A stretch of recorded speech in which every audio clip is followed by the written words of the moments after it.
Deep in a winter cave, a grizzly bear lay motionless for 120 days during hibernation. No food, no water, not even taking a single breath. Yet its heart kept beating and its muscles maintained their full strength. This should be impossible. In this state, every mammal on Earth needs food within days, or bodily collapse happens. Water deprivation kills within days. Yet the bear, while its body performs a biological miracle, lay there pushing the limits of mammalian survival. Dr. Henry Harlow from the University of Wyoming describes this as an unusual situation for survival. Wolves need food within a few days. Camels can go 15 days without water. But bears, they can hibernate for 6 months without a single calorie, drop of water, or muscle loss, all while their heart rate drops from 55 to just 9 beats. Tonight we'll discover how bears accomplish this impossible hibernation and the biological mechanisms behind this ability. If this mysterious survival ability fascinated you as much as it did me, like and subscribe. In the comments, write where you're watching from, what time it is there, and what surprises you most about bears. You're the reason we keep exploring nature's secrets. Thank you for being here. First, let's note that researchers don't fully agree on the findings we'll be discussing. Some information is not definitive. Now let's take a closer look at how bears can sustain this extraordinary hibernation. In the last days of autumn, the forest goes quiet, colors fade, and life slowly retreats. As the cold increases, the forest falls silent. The cave entrance that serves as the bear's den closes behind it in late October. Days later, snow begins to fall and covers everything. Inside, the bear's breathing slows because it's about to enter hibernation. During hibernation, a bear's heart rate can drop to as low as 9 beats per minute. As heart rate drops, the amount of blood being pumped also decreases. Less blood goes to the organs. We can see this in hibernating bears. In them, blood flow is reduced by half. Think about your own heartbeat for a moment. Since you're about to fall asleep right now, it's probably around 70 per minute. Imagine that dropping to 9. Your body wouldn't adapt to this. You couldn't last much longer. But the bear just sleeps. This bodily function changes our understanding of mammalian survival. When researchers first measured these values, they questioned their equipment. There must have been a problem with the sensors. No living thing could sustain life at such low metabolic rates. Yet the bear's readings were consistent. Another point is this: the bear doesn't freeze. Body temperature drops, yes, but only by 11 Fahrenheit degrees. That's about 6 Celsius degrees. Animals that go into hibernation, like squirrels for example, cool their bodies to almost freezing point. Their hearts can beat only once or twice per minute. It takes them hours to wake up. They're in very deep sleep, and they can't protect themselves. Bears chose a different path. Instead of lowering their body temperature to minimum during hibernation, they keep it a notch above minimum. They slow down in a controlled way to around 25%. There's a logical reason they do this. A mother bear can wake instantly if her cubs are threatened. She can defend her den against intruders. Even in deep sleep, she can maintain awareness of her surroundings. You might wonder how we know this. How did scientists discover what goes on inside a sealed winter cave? The answer is decades of careful research and very brave biologists. In the 1980s, researchers began fitting bears with monitoring equipment before hibernation, heart rate sensors, temperature measuring devices, and motion sensors. Then they waited. The incoming data changed what we knew about mammalian biology. Bears weren't just sleeping heavily, they were performing a controlled metabolic suppression that humans can't imitate. Every system in their bodies was slowing down with perfect coordination. Oxygen consumption decreased by 75%. Breathing became so shallow that observers could only count 1 or 2 breaths per minute. But this slow breathing creates another problem. When you hold your breath, carbon dioxide builds up in the blood. It becomes toxic quickly. Within seconds, you feel a burning need to breathe. The bear leaves minutes between breaths for hours, for weeks. Normally, blood chemistry would approach dangerous limits in this state. But in the bear, this doesn't happen. The answer lies in cells adapting to this condition. During hibernation, the bear's hormone levels fluctuate. This fluctuation is to prepare the body for awakening from sleep. It happens gradually.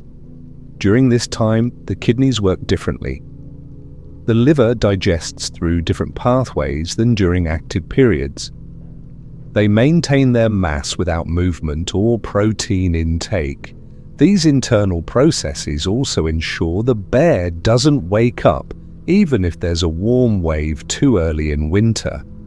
Think about what you experience after just 1 day of bed rest. Your muscles feel weak, your joints are stiff.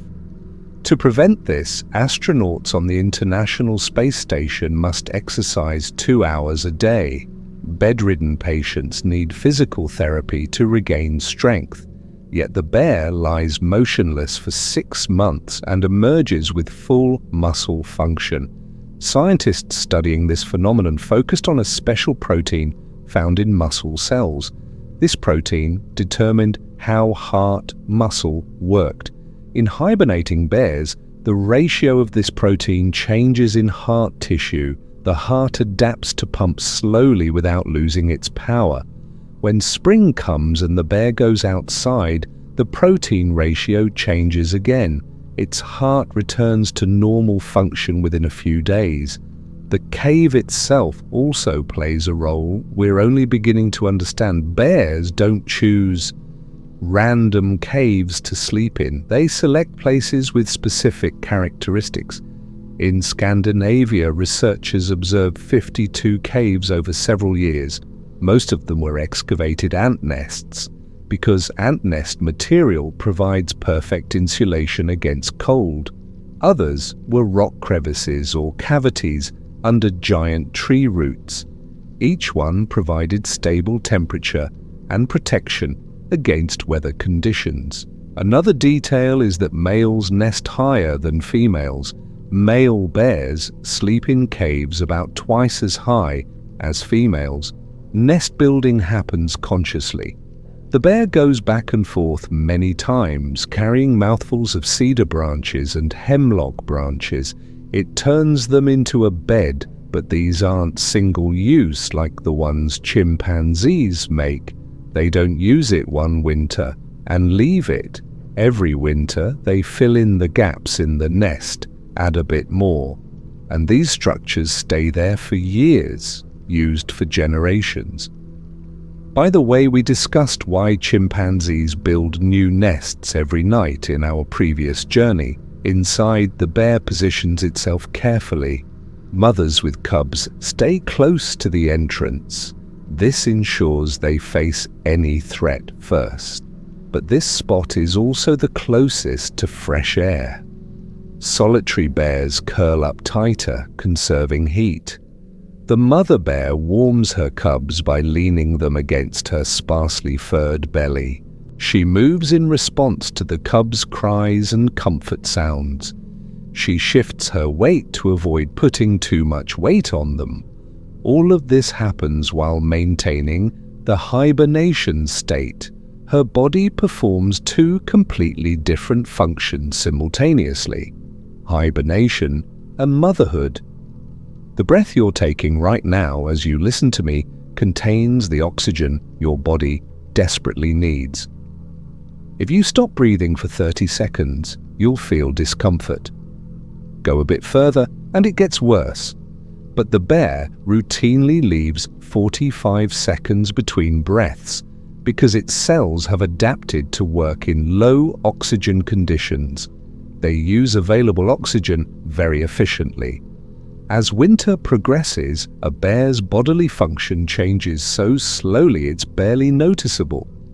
The transition to hibernation takes weeks. It's not a sudden transition. The process moves step by step. Heart rate slows a little more each day, body temperature decreases in small drops. Metabolism is also slowed down in a controlled manner. The bear's body adapts to each change, maintains balance, and then moves to the next pause phase. In the middle of winter, the bear exists in a balance between life and stillness, active enough to sustain life, slow enough to conserve energy. Bears lose about 5% of their body mass each month during hibernation. This loss isn't from muscle mass. There's no decrease in bone density, no deterioration in organ function. They only lose fat. Think about this resilience. The bear enters its den as a 400-pound animal. It comes out as a 280-pound animal, 120 pounds lost. Yet it emerges strong, ready to defend its cubs, ready to search for food immediately. For a normal living thing, such weight loss means bedridden dependence. Months of recovery would be needed, but the bear returns to full activity in maybe 2 or 3 weeks. Not every bear hibernates at the same depth. For example, bears around Ely mostly maintain hibernation despite temporary thaws experienced in winter. In contrast, the situation is different for bears in eastern North America. Bears in this region can leave their dens during mild periods. They can search for food for a day or two, then return to their dens. This behavior shows hibernation isn't a fixed state. The bear senses changes in the environment. It determines how drowsy to stay accordingly and balances energy expenditure with available resources. As you listen to this, night deepens outside your window. You're slowly drifting off to sleep. At the same time, somewhere in the mountains, a bear sleeps in its den under the snow. Its heart beats 9 times a minute. Its breath comes once every 45 seconds. Its cubs nurse beside it, warm against its belly. And all of this is the result of months of preparation. So how do bears prepare for winter? Chapter 2. August brings a change in the bear's behavior. It wakes earlier. It searches for food longer. Fruits ripening in the hillside shrubs hold its attention for hours. Its body knows something its conscious mind doesn't need to understand. Winter is approaching. It needs to prepare. In the few months before winter, bears enter a state we call hyperphagia. During this period, bears eat like crazy. They can spend 22 hours a day eating and can gain up to 4 pounds per day. Day after day, the bear goes from one food source to another. It barely rests. Sleep falls behind accumulation. The goal is to build enough fat reserves to keep it healthy throughout winter. Calories tell the whole story. Throughout spring and summer, a typical bear consumes 5,000 to 8,000 calories per day. Comfortable, sustainable. It forages for a few hours, rests in the shade, then feeds again. But as autumn approaches, everything changes. Its appetite intensifies. The same bear now seeks 15,000 to 20,000 calories every day.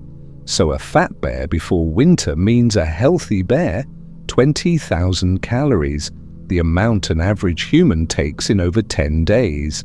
The bear consumes this before sundown. then wakes and eats more. Its stomach expands to take in volumes that seem impossible.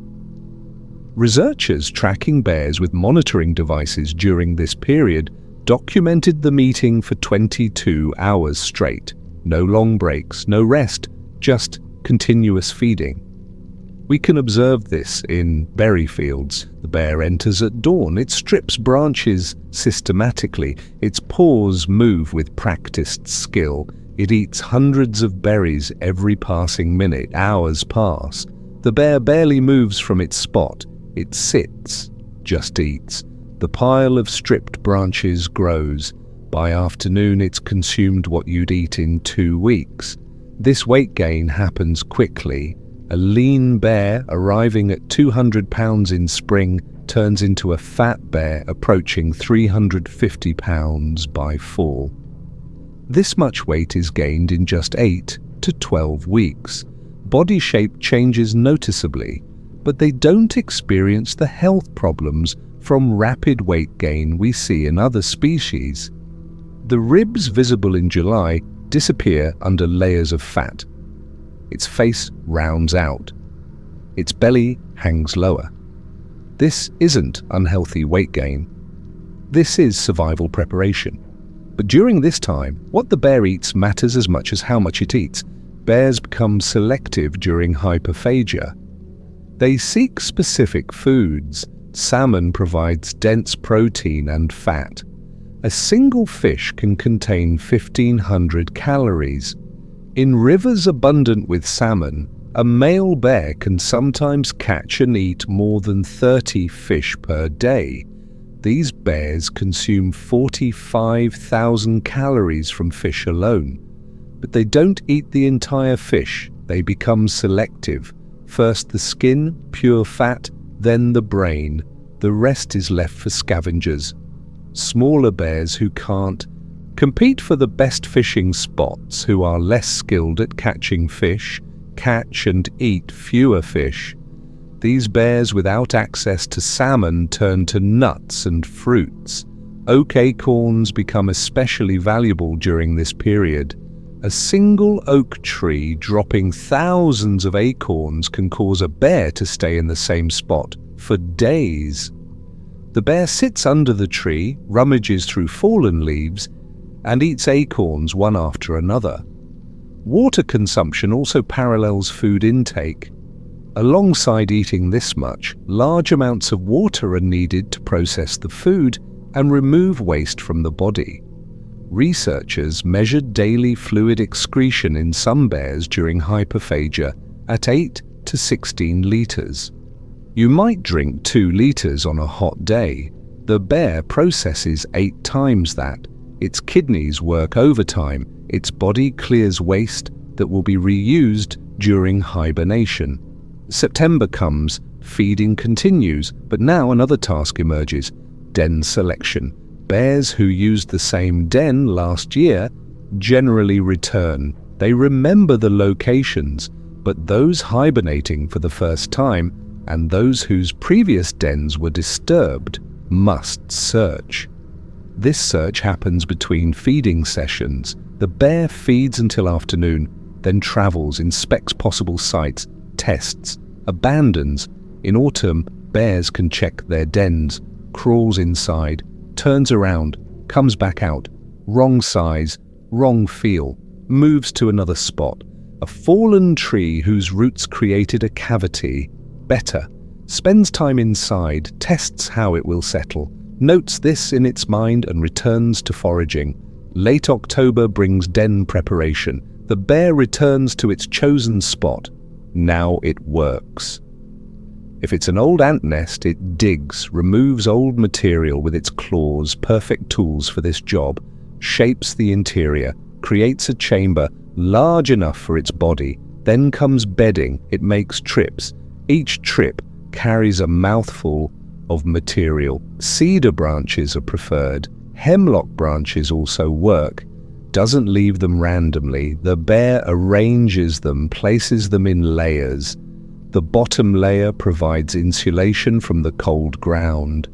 Upper layers create a softer, more comfortable surface.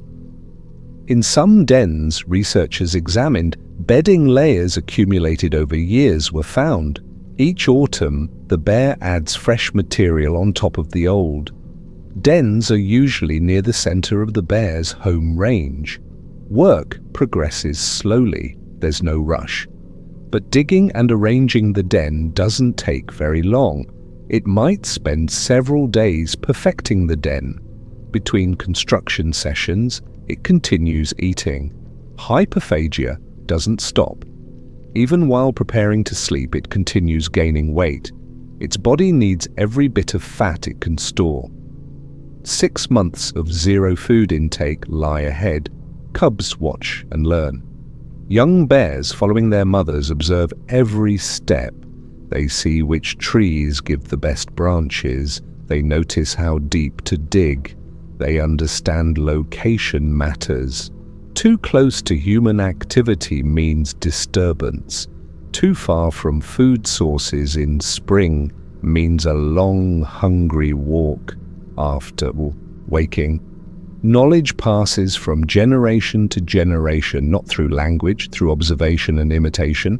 At this time, 6 months of zero food intake lies ahead for the bears. Until hibernation, it will sleep 2 hours a day. 2 hours of sleep might seem little, but at least it's sleeping.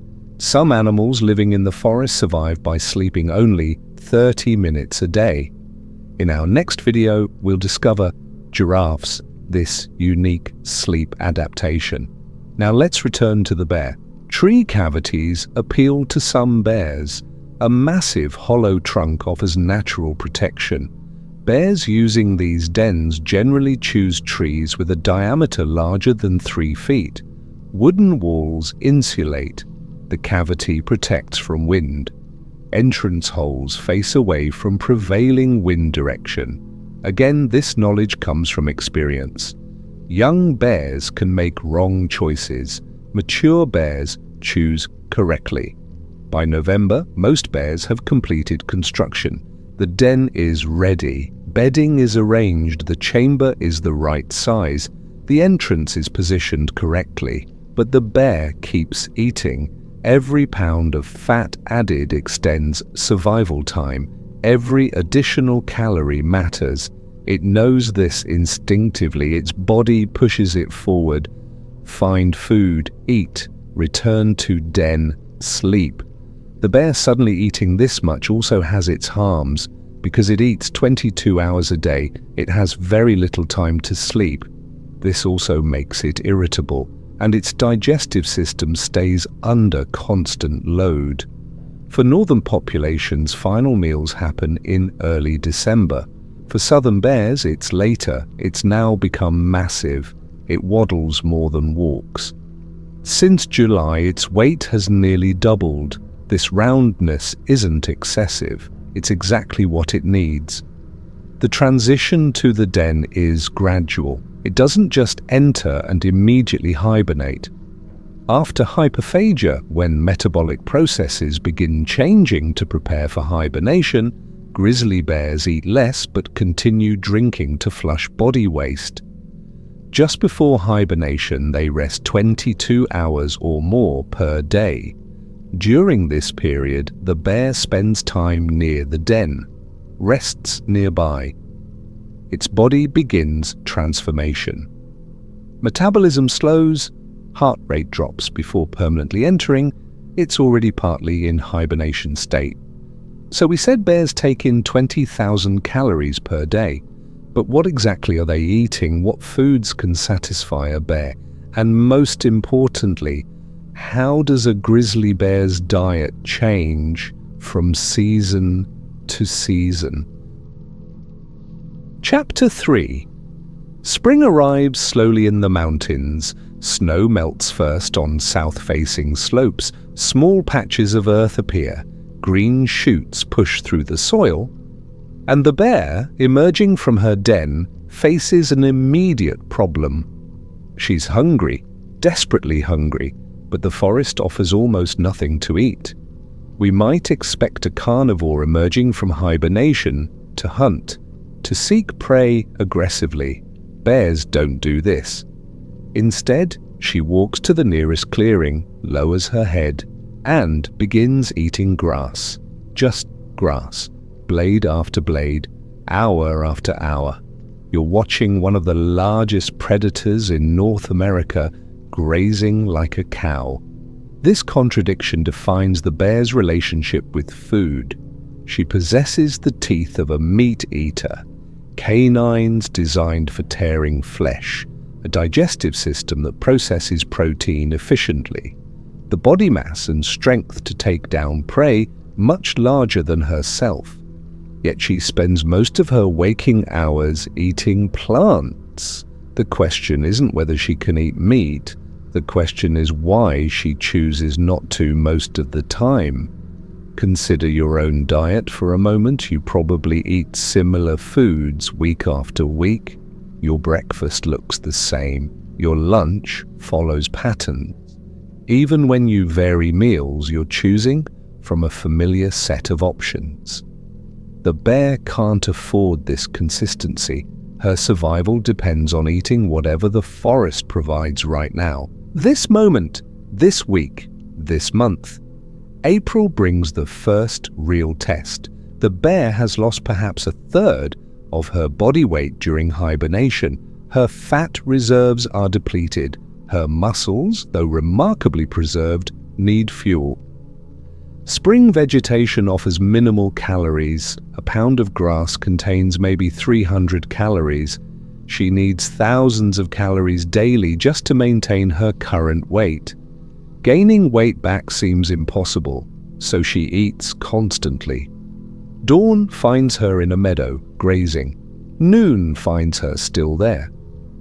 Evening comes and she's moved perhaps half a mile to another clearing. Same behavior, same slow, methodical consumption of vegetation. The grass she's eating barely qualifies as nutritious, it's mostly fiber. Water content is high, caloric density is low, but it's available. And availability matters more than quality when you're starving. The bear's digestive system isn't designed for this. Unlike true herbivores with multiple stomach chambers and specialized bacteria, she has a simple stomach, a short intestinal tract. Food passes through quickly. Most of the plant matter emerges barely digested. We can see this in her scat, whole grass blades, unprocessed stems. She's extracting perhaps 20 to 30% of the available nutrients. The rest is waste, yet she persists. Week after week of low-quality forage, her body slowly responds. Weight stabilizes, then begins creeping upward. It's not dramatic recovery, it's gradual accumulation. Each day adds a few ounces, each week adds a pound or two. By late May, she's regained perhaps 20% of her lost winter weight, still lean, still hungry, but surviving. Then the forest changes, dandelions bloom in sunny spots. The bear discovers them and shifts her grazing pattern. Dandelions contain more nutrients than grass, more protein, more sugars. She can taste the difference. Her feeding becomes more selective. She'll pass over grass to reach dandelion patches, spends extra time in areas where they grow thick. The change is subtle but significant. Better food means better energy absorption. Other bears have discovered the same patches. We see multiple individuals in the same meadow sometimes. They maintain distance. Each bear claims a section and grazes there. No conflict, no competition. The dandelions are abundant enough for sharing. This peaceful coexistence happens only when food is plentiful. Scarcity brings different behaviors, but spring dandelions bloom everywhere. The forest provides enough for all.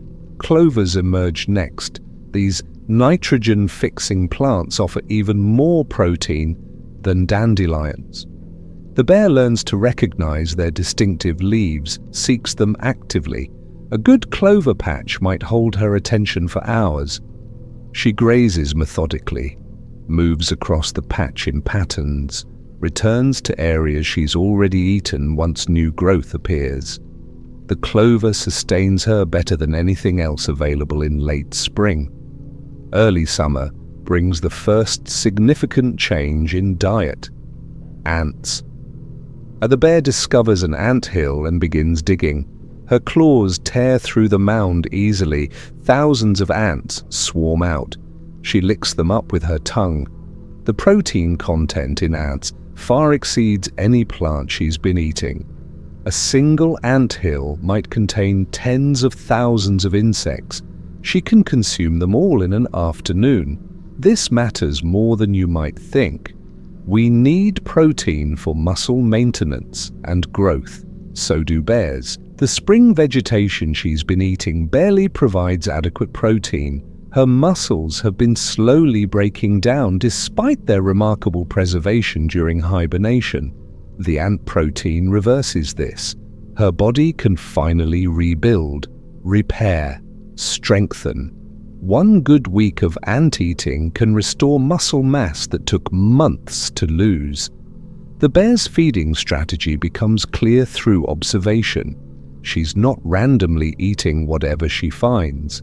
She's actively searching for the most nutritious food currently available. In April, that's grass because nothing else exists. In May, it's dandelions and clover. June, it's ants and other insects. Each food source represents the best option for that specific time. July arrives with the first berries. Strawberries ripen on sunny hillsides. The transformation in the bear's behavior is immediate. She abandons the meadows, moves to berry patches, and begins eating fruit with focus we haven't seen before. Berries represent concentrated energy, sugars that her body can absorb quickly, nutrients in forms that require minimal digestive processing. Salmon runs begin in late summer for coastal bears. This changes everything. A bear eating berries and insects has been consuming maybe 8,000 calories daily. A bear eating salmon can reach 45,000 calories daily. The difference is staggering. One salmon contains 1,500 calories. 30 salmon equals 45,000 calories. Suddenly weight gain becomes rapid instead of gradual, but most bears don't have access to salmon. Inland populations must continue their berry and insect diet. They don't gain weight as quickly as coastal bears. They enter hibernation smaller. They have less fat reserve, yet they survive winter just as successfully. The bear's metabolism adjusts to whatever fuel it receives. Coastal bears burn more energy because they're larger. Inland bears burn less because they're smaller. Both systems work. September shifts focus to nuts where available. Acorns fall from oak trees, hazelnuts ripen in thickets. Pine nuts can be harvested from certain pine species. These nuts contain fats that berries lack, dense calories that require minimal processing. A bear in a good acorn year can gain 4 pounds daily. The weight comes from fat, not just temporary food mass in the digestive system, real, storable energy for hibernation. The seasonal progression we've watched makes sense now. Spring offers low-quality forage that prevents starvation. Summer provides increasing nutrition that allows recovery. Fall delivers high-calorie foods that enable fat storage. Each season builds on the previous one. The bear moves through this cycle guided by what the forest offers. She doesn't choose to eat grass in April because she likes grass. She eats grass because grass is available and she must eat something. This dietary flexibility explains why bears survive in such varied habitats. From Alaska's coastal rainforests to Florida's swamps to the Rocky Mountains, each environment provides different foods, but all environments offer something edible. during each season. The bear's ability to digest almost anything makes her adaptable, successful, widespread. The timing matters as much as the food itself. A berry patch that ripens in June feeds a different bear than the same patch ripening in August. Early season bears are still recovering from hibernation. They need the calories for basic maintenance. Late season bears are preparing for winter. They need the calories for storage. Same berries, different purposes. The forest doesn't care about these distinctions, but the bear's body responds accordingly. As October approaches, the question becomes not what she's eating, but how much. The hyperphagia we discussed earlier intensifies. She's eating whatever provides the most calories in the shortest time. If that's salmon, she catches salmon. If it's nuts, she forages for nuts. If it's only berries, she eats berries 20 hours daily. The drive to consume overrides everything else. Sleep becomes minimal. Movement between food sources accelerates. Weight gain becomes the only goal that matters. By November, the forest offers little. Hard frosts have killed most vegetation. Berries are gone. Insects have disappeared. Even ants have retreated deep into their mounds. The bear makes her final foraging trips before entering the den. She's as heavy as she'll get, as prepared as she can be. The winter ahead will test whether she ate enough, whether her preparation was adequate, whether spring will find her alive and ready to begin the cycle again. Chapter 4. March. Sunlight reaches the den entrance. The snow covering it has thinned. Meltwater trickles past the opening. Inside, the bear stirs. Her eyes open slowly. She's been awake for brief moments throughout winter, but this feels different. The light seems brighter. The air smells warmer. Something in her body tells her it's time. She doesn't leap up, doesn't rush to the entrance. For several minutes, she simply lies there.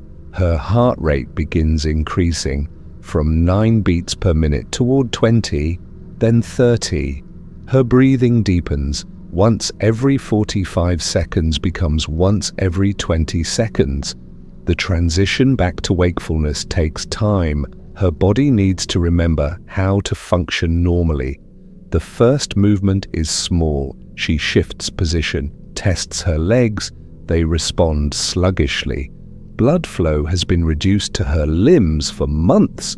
Now circulation must restore. She flexes her paws, extends her claws. Everything works, but nothing moves quickly. This sluggishness will persist for days, maybe weeks. After perhaps an hour of small movements, she crawls toward the entrance. The tunnel seems longer than she remembers. Her body feels heavy, strange. She's lost 100 pounds since October, yet somehow she feels heavier, not lighter. The muscle coordination isn't quite right. Her legs don't respond with their usual precision. Daylight blinds her momentarily as she emerges. She sits at the den entrance, blinking, adjusting. The world outside looks different than the one she left. Snow still covers most of the ground, but patches of earth show through.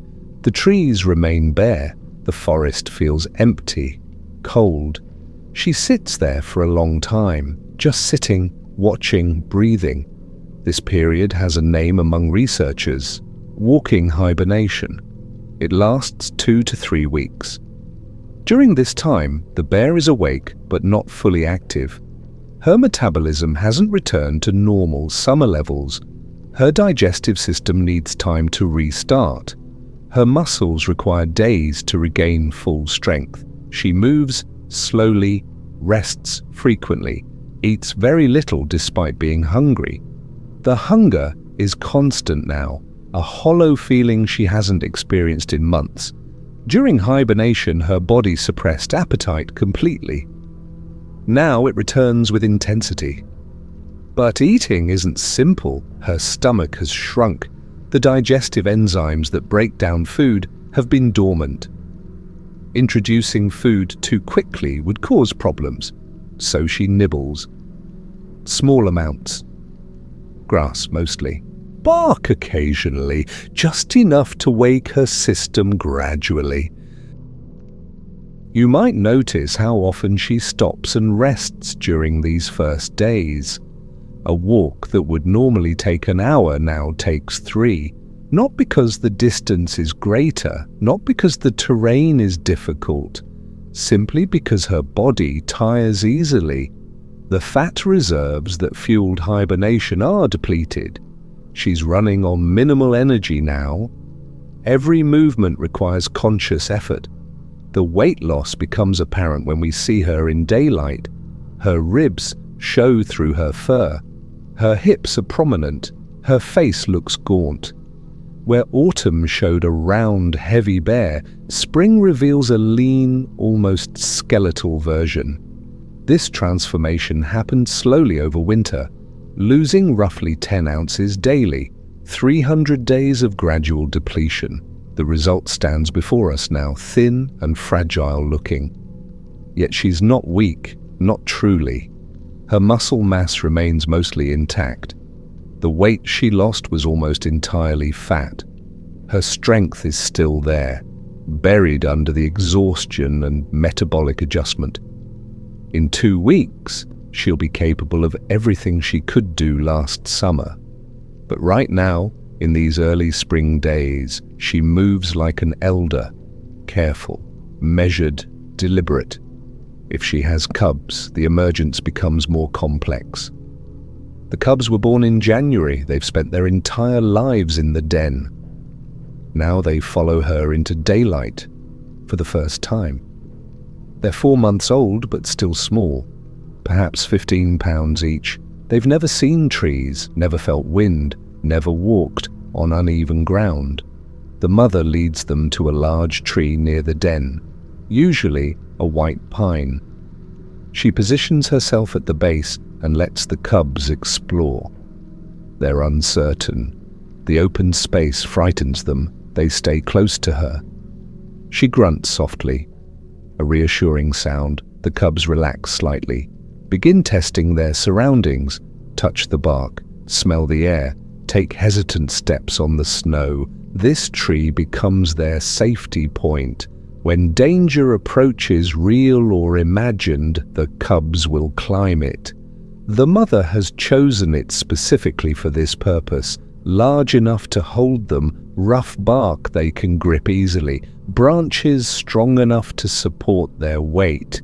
She might forage up to 2 miles away over the coming days, but the cubs stay here, waiting, sleeping in the branches, climbing down when she returns. Her foraging during walking hibernation produces minimal results. The grass she finds contains little nutrition. The bark she chews is mostly fiber. She's eating to restart her system more than to gain energy. Her body is slowly remembering how to process food, how to extract nutrients, how to convert consumption into usable fuel. The process can't be rushed. Sleep comes frequently during these weeks. She'll forage for an hour, then sleep for 3. Wake, forage again, sleep again. The pattern repeats throughout each day.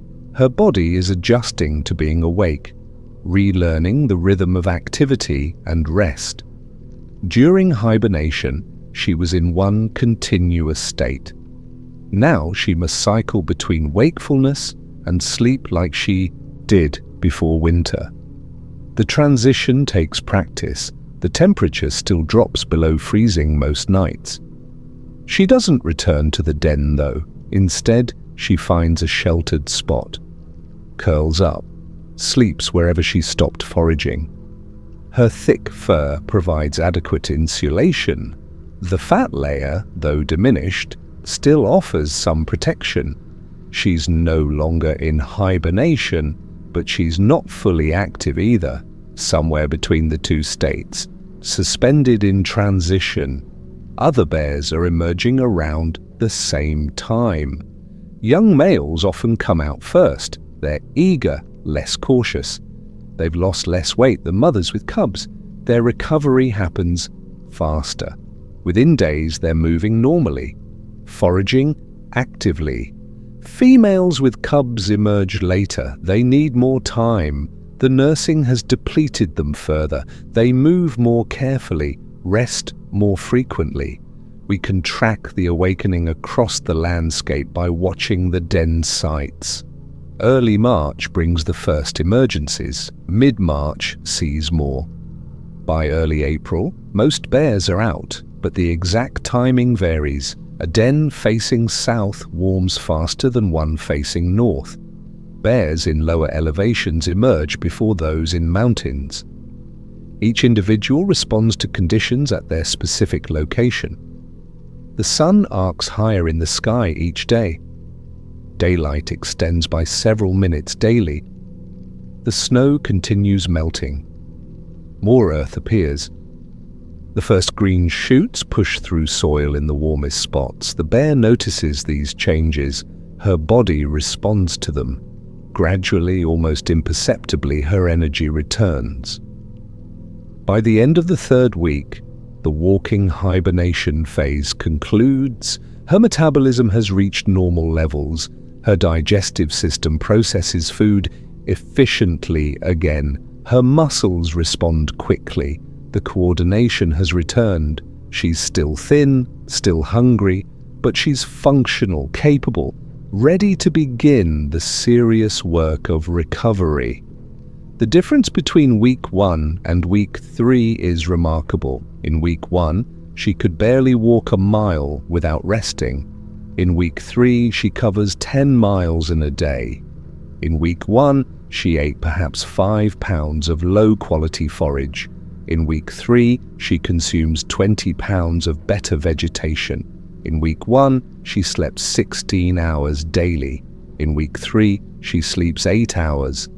This transformation happens internally too. Her heart now beats 70 times per minute, the same rate as last summer. Her breathing is regular, deep, efficient. Her body temperature has stabilized at normal levels. The chemical processes that slowed during hibernation have all resumed. She is, in every measurable way, a fully active bear again. The hunger drives her forward now. That hollow feeling that woke with her has intensified. Her body needs to rebuild, needs to restore the 100 pounds she lost, needs to prepare for next winter, which seems impossibly distant, but will arrive with the same certainty as this spring. The next 6 months will determine whether she enters her den healthy next October or struggles to survive next March. April progresses. The snow retreats to north-facing slopes, grass greens across south-facing meadows. The forest slowly comes alive. And the bear, lean but strong, begins the long process of eating her way back to health. The den behind her will wait empty through summer and fall. Come October, she'll return, prepare it again, enter it again, sleep again, but that's many meals away, many days of foraging, many pounds of weight gain. For now, she simply eats and rests and eats again. The cycle continues, as it has for generations, as it will for generations more. Spring awakening leads to summer feeding. Summer feeding leads to fall preparation.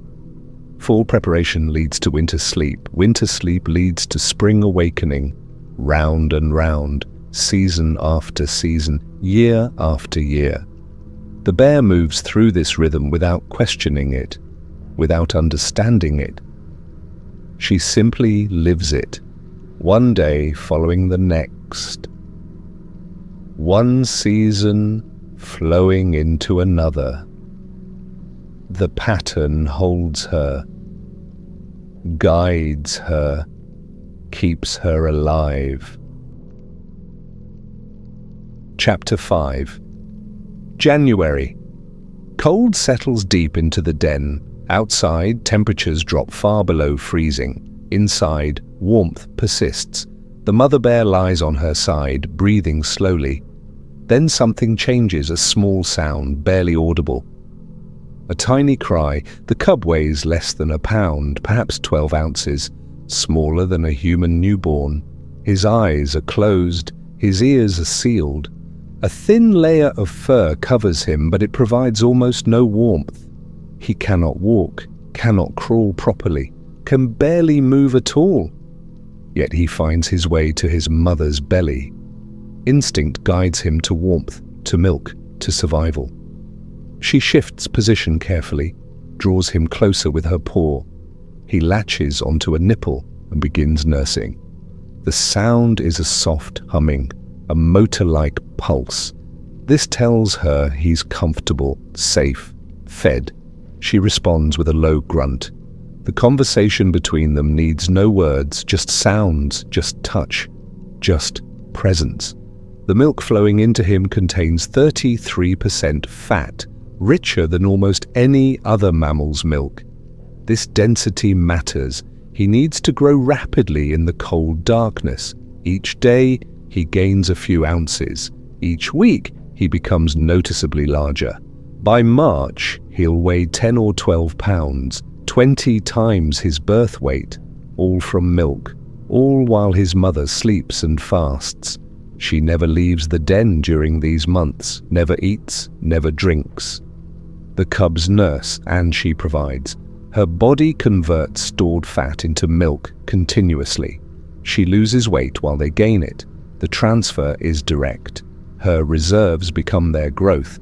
By spring, she'll have lost a third of her autumn weight, much of it transformed into cubs. Sometimes there are 2 cubs, occasionally 3.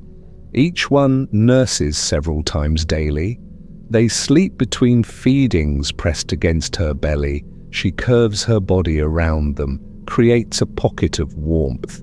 When one cub wiggles away from the group, she uses her paw to guide it back. Gentle movements, no force, just patient redirection. The cubs make different sounds as they grow. The motor hum means contentment. A cooing sound means they're looking for her. If they're separated even slightly, they coo repeatedly until she responds. She grunts back, tells them where she is, reassures them. The dialogue continues throughout the denning period, soft, constant, comforting. By late February, their eyes open. The world appears for the first time, though there's little to see in the dark den. Just shadows, hints of light from the entrance, the shape of their mother. They begin to notice their siblings, touch them, smell them, learn that they're not alone, that family exists beyond mother. March brings the first ventures outside. She emerges first, as we discussed before, sits at the entrance. The cubs follow hesitantly. Everything is new. The brightness hurts their eyes. The cold surprises them. The space seems enormous after months in the small den. They stay pressed against her, seeking the familiar warmth and scent. She leads them to the white pine she selected earlier, shows them how to grip the bark, how to pull themselves upward. The cubs are natural climbers. Their claws hook into rough bark easily. They scramble up the trunk, awkward but determined, reach the first branches and stop. Look down at their mother. She's moved away slightly, testing their independence. This tree becomes their world for the next several days. She forages nearby while they stay in the branches. They play there, sleep there, watch the world from safety. When she returns, they climb down, nurse, then climb back up as she leaves again. The pattern repeats. She's teaching them that she returns. That separation is temporary, that they're safe in the tree. The nursing sessions last longer now than they did in the den. The cubs are bigger, hungrier. They nurse for 20 or 30 minutes at a time. She sits or lies down while they feed, makes those low, grunting sounds. The cubs hum contentedly. This is their communication, their bonding, their connection. As weeks pass, the cubs begin tasting what their mother eats. They're too young to chew solid food properly. Their teeth haven't developed enough, but they mouth grass blades, lick berries, sample everything she consumes, learning, preparing, understanding what bears eat even though they still depend entirely on milk. She shows them which plants are good, not through instruction but through example. She eats dandelions, so they investigate dandelions. She digs for roots, so they watch closely. They'll remember these lessons. Years from now, when they're independent, they'll seek the same foods in the same places. Knowledge transfers through observation, through patience, through time spent together. Summer arrives and the cubs have grown considerably. They might weigh 40 or 50 pounds now, still nursing but also eating solid food. Their teeth have come in, they can chew properly, process vegetation, digest berries and insects. The transition from milk to mixed diet happens gradually, naturally, without stress. She remains vigilant always. When other bears approach, she positions herself between them and the cubs, doesn't necessarily chase the intruder away, just makes her presence clear. Most bears respect this. They detour around family groups. Avoid confrontation. The forest has room for everyone if everyone maintains distance. The cubs learn social rules by watching these interactions. They see which bears their mother tolerates, which ones she avoids, which ones require immediate retreat to safety trees. The lessons are subtle but consistent. By their first autumn, they understand bear society without anyone explaining it to them. Night sleeping happens in bed she creates. She rakes together leaves and branches, makes a comfortable nest. The cubs curl up against her. She curves around them like she did in the den. The same protective posture, the same warmth. Though they're larger now and the weather is warm, the closeness continues. Comfort matters beyond temperature. During the day, she forages and they follow. The distance between them gradually increases. In spring, they stayed within 20 feet. By summer, they might be 50 feet away. By fall, perhaps 100 feet. But they always know where she is, always listen for her grunts, always return when she calls. The cubs play with each other frequently, wrestling, chasing, climbing. She watches but doesn't join. Play is their work, their way of building strength and coordination. She rests while they expend energy, saves her calories for milk production and her own survival. The family dynamic is clear. She provides, they learn, everyone plays their role. Autumn brings the hyperphagia we discussed earlier. The cubs eat constantly now, mimicking their mother's intensity. They're preparing for their first winter, though they don't understand this consciously. They just feel the drive to consume. Follow the urge to eat more. Gain weight rapidly. By October, they might weigh 70 or 80 pounds. The mother leads them back to a den, sometimes the same one from last year. Sometimes a new location. The cubs help with preparation. They gather bedding, arrange it clumsily, learn by doing. She corrects their efforts gently, shows them better ways. They'll need this knowledge next year when they den alone. Inside the den, the family settles for another winter. The cubs are a year old now, too large to nurse as frequently as they did as newborns. But they still nurse occasionally, still seek comfort at her side. She tolerates this, provides milk when she can. Her body adjusts to supporting 2 large cubs through another hibernation. Spring comes again. They emerge together for a second time. The cubs are yearlings now, capable of much more. They forage independently, catch their own insects, choose their own resting spots, but they still stay with their mother, still learn from her, still depend on her presence. This second year together passes much like the first. Same patterns, same rhythms, but the cubs are larger, more confident, more independent. They range farther from her, test boundaries, explore on their own. She allows this, watches from a distance, intervenes only when necessary. The nursing continues but becomes infrequent. They're eating solid food almost exclusively now. Milk serves more as comfort than nutrition, a connection to infancy, a reminder of security. She lets them nurse occasionally, but her milk production has decreased. Her body knows they don't need it anymore.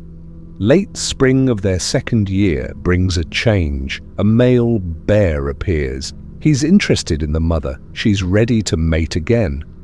The presence of this male signals the end of family life. She becomes agitated around her yearlings, chases them away when they approach. The shift is sudden, confusing for the cubs. Within days, the family breaks apart. The yearlings separate from their mother and from each other. Each finds their own space. They're 17 months old, capable of surviving alone. All the lessons have been learned. All the skills have been practiced. They're ready, though they might not feel ready. The mother avoids areas where her yearlings have settled, gives them space to establish themselves. She'll recognize them for years, perhaps forever, but the close contact ends here. The daily togetherness, the constant communication, the physical closeness, all of it stops. The cycle completes. Those yearlings will spend several years maturing, learning to survive fully independently. The females might establish territories near their mother's range. The males will wander farther, find their own areas. Eventually, the females will have cubs of their own, and they'll raise them the same way they were raised. The same patience, the same lessons, the same gentle guidance through seasons and years. Chapter 6. The bear knows every ridge in her territory, every stream, every clearing where sunlight reaches the forest floor at midday. She's walked these paths since she was a yearling following her mother. Some trees mark boundaries she respects, others are simply landmarks. The forest is both her home and her map. Territory might be the wrong word, though. She doesn't defend borders like some animals do. There's no marking of edges, no aggressive patrols. Instead, she has familiar ground, places she returns to season after season, roughly 6 square miles for a female bear, maybe 400 acres total. You could walk across it in an afternoon if you knew the paths. Male bears range wider, 8 to 15 miles across, sometimes more. Their territories overlap with multiple females, with other males too.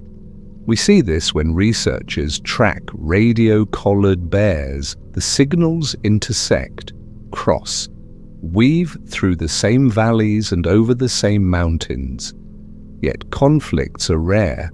The bears have learned to share space without constant confrontation. Think about your own neighborhood for a moment. You probably have a route you walk regularly, stores you visit, parks you prefer. The bear does this too, but her neighborhood is measured in miles instead of blocks. She has favorite berry patches, preferred resting spots, streams where she drinks. These places form a mental map she carries always. Spring finds her in lower elevations. The snow melts first there. The grass greens earliest. She emerges from her den and moves downslope gradually, follows the retreating snow line, stays where food is appearing. This movement isn't migration exactly, more like a slow drift, a daily adjustment to where conditions are best. The meadows she visits in April look different from those she'll visit in June. Not physically different, the same clearings, the same grass, but the timing matters. April meadows are just beginning to green. June meadows are lush and tall. She visits both but months apart, following the season as it moves across the landscape. Summer takes her higher. The temperatures rise in the valleys. Heat makes foraging uncomfortable during midday. The mountains stay cooler. Berries ripen at elevation in July and August. So she climbs, not all at once, gradually, 100 feet higher each week, until she's spending most of her time in high country, sleeping in shade, eating berries that only exist above 6,000 feet. These seasonal movements follow patterns set long ago. Her mother walked these same routes, her grandmother before that. The knowledge passes down without instruction. The young bear simply follows, watches where her mother goes, remembers. Years later, she'll return to the same spots at the same times, take her own cubs there, continue the tradition.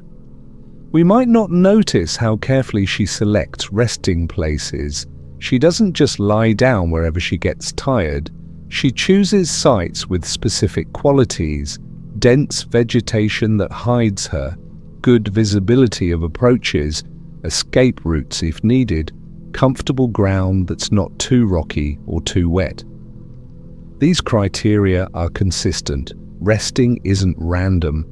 Afternoon naps happen in thick cover, beneath evergreen boughs, between fallen logs, under the canopy of dense shrubs, places where we would walk past without seeing her. She can watch the world through gaps in vegetation, see movement, detect danger, but remain invisible herself. This balance between seeing and being seen matters deeply. The nighttime beds are different. She makes these deliberately.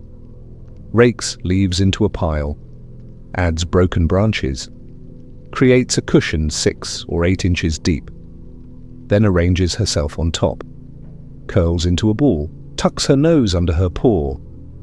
The position conserves heat even in summer. Old habits from colder times. Some spots she uses repeatedly. The same cluster of trees, the same hillside. She returns night after night during certain weeks. Researchers tracking her might find 10 or 15 beds within a 100-yard radius. She's claimed this area temporarily, not defending it, just preferring it, using it until some reason makes her move on. The reasons for moving aren't always clear to us. Food depletion is obvious. A berry patch stripped clean means she must find another. But sometimes she leaves areas where food remains abundant. Maybe another bear arrived. Maybe the wind direction changed and carries sounds she doesn't like. Maybe nothing we can measure. She simply decides it's time to go. Her relationship with other bears is mostly about avoidance. When she detects another bear nearby, she usually alters her path, gives them space, continues her activities elsewhere. No interaction needed, no communication required, just adjustment. The forest is large enough for everyone if everyone cooperates. Sometimes territories overlap extensively. 2 female bears might use the same berry patch but at different times of day. One forages at dawn, the other at dusk. They share the resource without meeting. This temporal separation works well, both bears get fed. Neither must waste energy on confrontation. Male bears show more overlap. Their large territories might encompass 7 or 8 female ranges, but males don't meet often either. They learn each other's patterns through scent, through signs left on trees, through timing. When one male is in the western part of his range, another occupies the eastern part. They trade spaces back and forth, never deliberately, just naturally. The exceptions happen during late summer. When conflicts do occur, they're usually about concentrated food, a single tree dropping thousands of acorns, a small stream full of spawning fish, resources too valuable to share or avoid. Then bears must negotiate, establish hierarchy, decide who eats and who waits. These encounters resolve through size usually. The larger bear stays, the smaller one departs. No fighting, just assessment. They stand near each other, compare. The smaller bear reads the situation and withdraws. Both bears understand this language. Both accept the outcome, the alternative. Fighting risks injury. Neither can afford. Human presence changes everything we've described. Bears learn quickly where humans are. Roads carry traffic and noise. Houses mean people and activity. Even trails used regularly by hikers become obstacles in the bear's mental map. She adjusts her territory around these intrusions. Research shows this clearly. Bears avoid areas with human development during daylight. Their daytime ranges contract, exclude settled areas, exclude busy roads. But at night, those same bears expand their ranges, move through developed areas, cross roads, enter yards. They've learned that humans are active by day and quiet by night, so they shift their schedule accordingly. A bear living near towns might forage entirely after dark, sleep all day in dense forest, emerge at sunset, visit the same places wild bears visit at noon, same berry patches, same stream crossings, just 12 hours later. The adaptation allows her to persist in landscapes that seem too developed for wildlife. The home range shrinks in good food years. Why travel far when everything needed is nearby? A bear in an excellent berry year might use only 3 square miles all summer, stays in a small area where abundance is concentrated. Her movements become tight loops, same patches visited repeatedly as new berries ripen. Poor food years have the opposite effect. Her range expands. She travels farther daily, searches harder, covers 8 or 10 square miles looking for enough nutrition. These expanded ranges create more overlap with other bears, more potential for conflict, more stress. Hard years are hard in multiple ways. Young females often settle near their mothers, not right next to them, but nearby. Perhaps one ridge over, a mile or 2 distant. They maintain contact occasionally, cross paths during foraging, acknowledge each other and move on. This clustering of related females isn't planned, it just happens. Daughters stay in familiar ground. Young males must leave. They wander far from their birth territory, 10 miles, 20 miles, sometimes more. They're searching for open space, areas not already claimed by established males. This dispersal prevents inbreeding, ensures genetic mixing, distributes bears across the landscape. The male's journey can take months. He explores, tests different areas, gets chased away by resident males, keeps moving. Eventually he finds a gap, a space between established territories, or an old male dies and leaves his range open. The young male settles, claims the space, begins his adult life there. These ranges, whether male or female, remain relatively stable year after year. The same bear uses the same ground for her entire adult life. 20 years in the same valleys, the same mountains. Her cubs grow up there, learn the landscape, eventually disperse or settle nearby. The continuity stretches across generations. When we track bears across multiple years, we see this stability clearly. Year 1, she's in these valleys. Year 5, she's in the same valleys. Year 10, she's still there. The boundaries might shift slightly, expand a bit during poor food years, contract during abundant years, but the core remains constant. This is her place. These are her mountains. This forest is home. Chapter 7. The fat layer beneath her skin grew throughout autumn, inch by inch, pound by pound. By October, it measured 4 inches thick across her back, 6 inches on her haunches. This insulation served 2 purposes. It kept her warm, and it kept her alive. Inside the den now, that fat begins its quiet work. Her body recognizes the shift. Food has stopped coming. The digestive system goes dormant. Enzymes that break down proteins and carbohydrates are no longer needed. Different processes take over, processes designed specifically for this long fast. Each cell in her body needs energy, even sleeping cells, even resting muscles. The heart must beat, the brain must function, kidneys must filter blood. All of this requires fuel. During active months, that fuel comes from food. During hibernation, it comes from within, from the fat stored so carefully through summer and fall. The chemistry happens continuously. Fat molecules break apart, release their energy. That energy powers everything: heartbeats, breathing, temperature maintenance, cell repair. Thought if bears think during hibernation, we don't know, but the brain stays active at some level, monitoring, waiting, ready to wake if necessary. Think about the last time you skipped a meal. Maybe you felt tired, irritable. Your body was signaling that it needed food.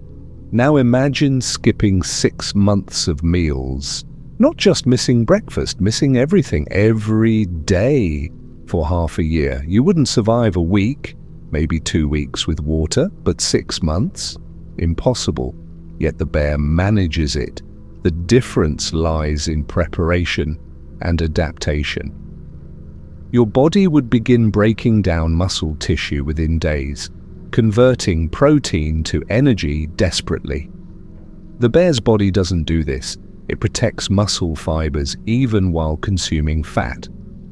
Somehow, it distinguishes between what can be burned and what must be preserved. The mechanism remains partially mysterious to researchers. One key involves nitrogen. When protein breaks down, it produces nitrogenous waste. Normally, this waste exits through urine.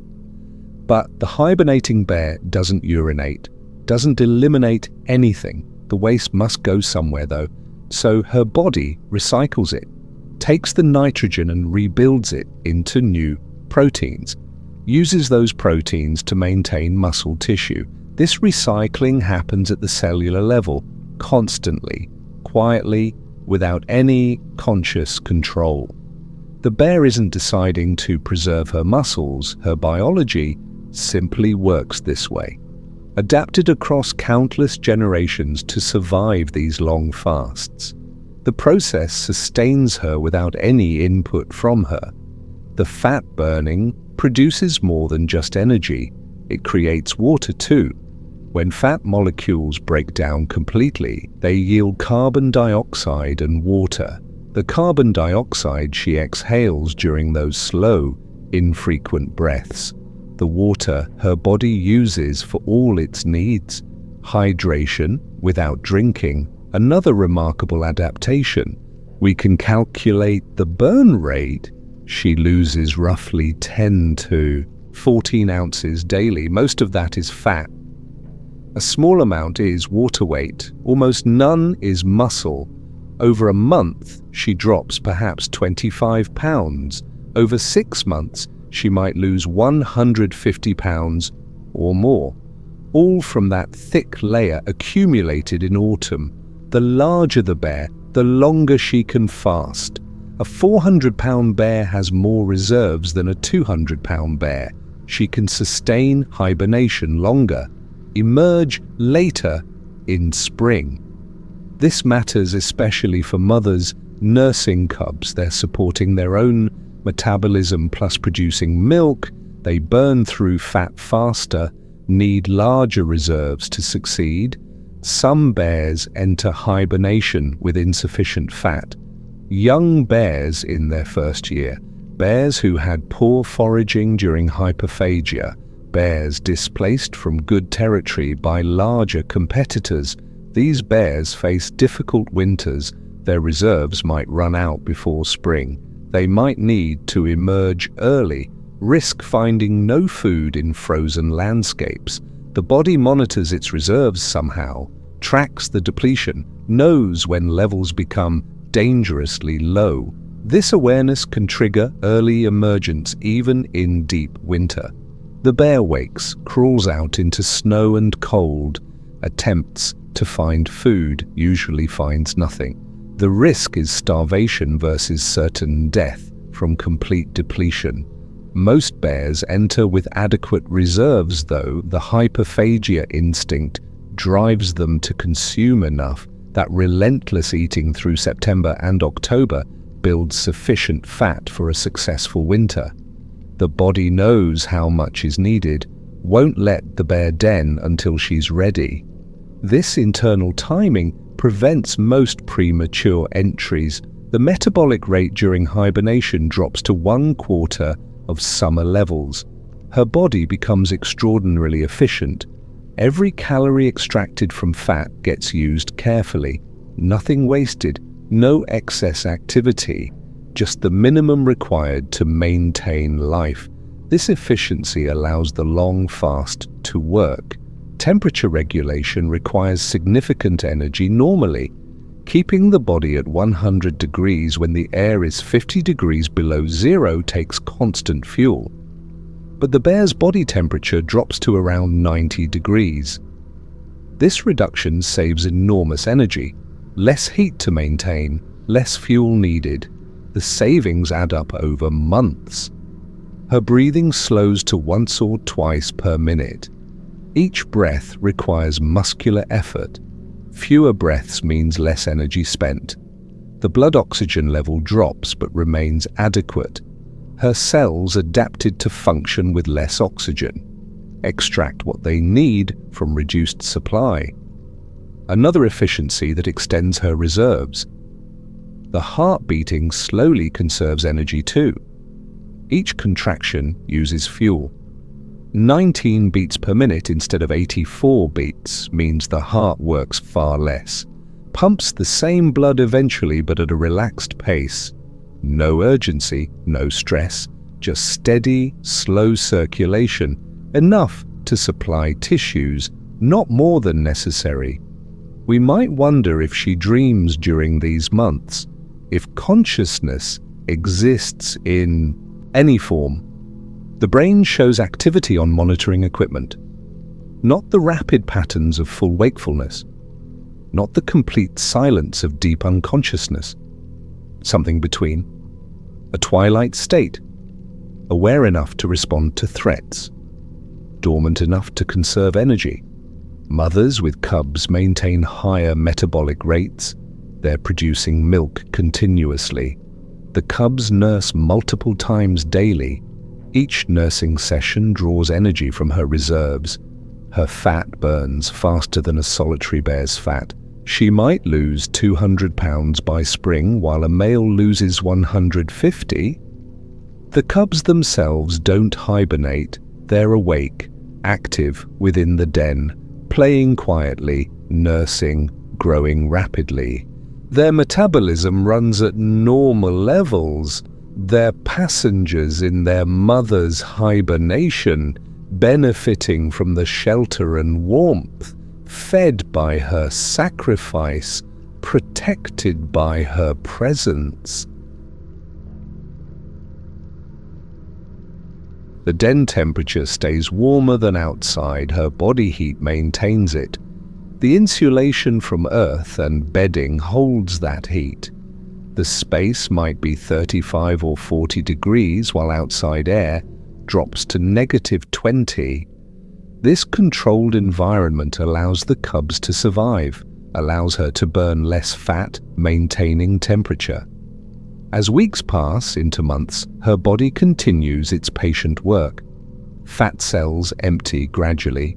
The thick layer thins. By January, she's noticeably leaner under her fur. By February, her ribs begin to show. By March, she's gaunt. The reserves are running low. Spring must come soon. Her body tracks this, knows when the end approaches.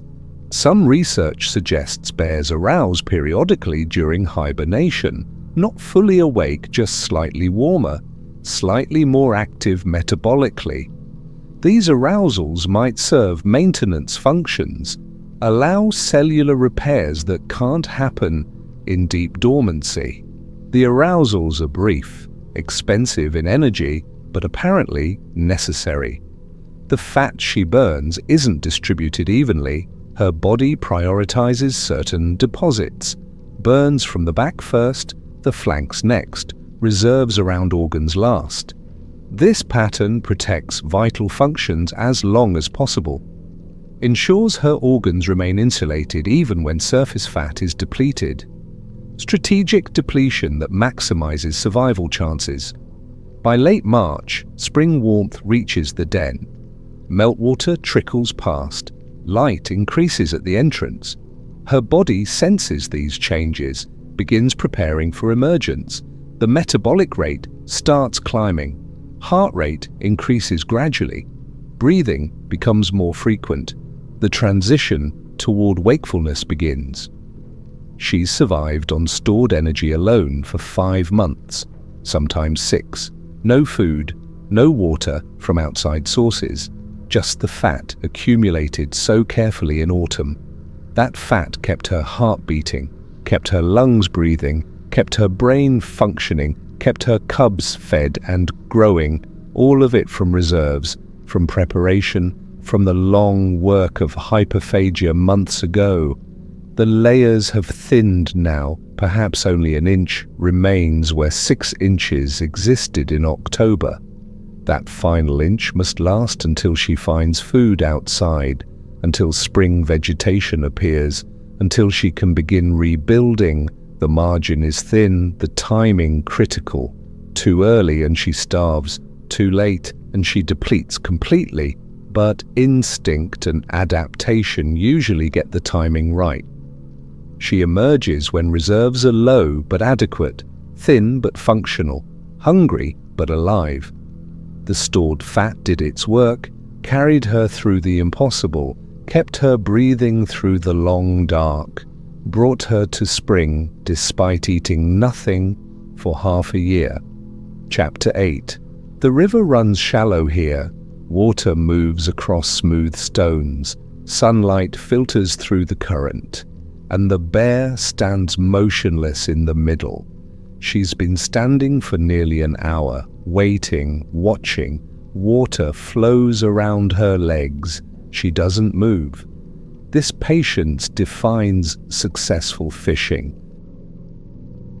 We might imagine bears charging through rivers, splashing wildly, chasing salmon with frantic energy. That happens sometimes, but more often fishing looks like this. Standing, waiting. Stillness, broken only by the river's constant movement. The salmon are moving upstream, not quickly. They rest in pools, gather strength, then push forward against the current. The bear knows this rhythm, knows they'll pass her position eventually. So she waits. Her eyes track the water's surface, looking for the shadow, the ripple, the flash of silver that means a fish is approaching. There, a dorsal fin breaks the surface 20 feet downstream. The salmon swims closer. The bear remains still, doesn't shift weight, doesn't adjust position, just watches. The fish reaches the shallow section where she stands, passes within 3 feet of her front paws, and suddenly her head dips into the water. Her jaws close. She lifts her head. The salmon is caught. This method is called stand and wait. Bears at prime fishing spots use it most often. The technique requires good location more than good timing. Find where salmon must pass. Stand there. Let the fish come to you. Simple, effective, energy efficient. Not all bears can claim these positions though. The best spots go to the largest bears, the dominant males. They arrive first, stand in the optimal locations. Smaller bears must find other places, other methods. The hierarchy determines who fishes where. Some bears use the sight and weight variation, same principle but seated. This happens in slower pools where salmon rest between pushing upstream. The bear sits at the pool's edge, sometimes partially submerged. She watches the water, waits for salmon to settle within reach, then strikes quickly, grabs the fish, returns to sitting, waits for the next one. We can watch this for hours. The bear sits, minutes pass, nothing happens, more minutes, still nothing. Then motion, a quick dip of her head, a salmon in her jaws. She carries it to shore, eats the skin and eggs, returns to the pool, sits again. The cycle repeats. Slow, methodical, sustainable. Younger bears often use the dash and grab technique. They haven't learned patience yet, or they lack the size to claim good standing spots. So they wade through shallows, eyes scanning constantly. When they spot a salmon, they rush, splash through water, attempt to pin the fish against the river bottom with their paws. Sometimes this works, often it doesn't. The energy cost is high. All that splashing, all that movement. For every successful catch, they might fail 3 or 4 times. But young bears have energy to spare. They haven't learned efficiency yet. That comes with age, with experience, with watching successful fishers work. Another method happens at waterfalls. Salmon must jump to climb these obstacles. They gather below the falls, build speed, leap upward. Most make it, some don't. A few get caught mid-leap by waiting bears. This technique looks dramatic when we see it. A bear positioned at the waterfall's lip, mouth open, salmon flying through the air directly toward her jaws, but the reality is less exciting. Most attempts fail.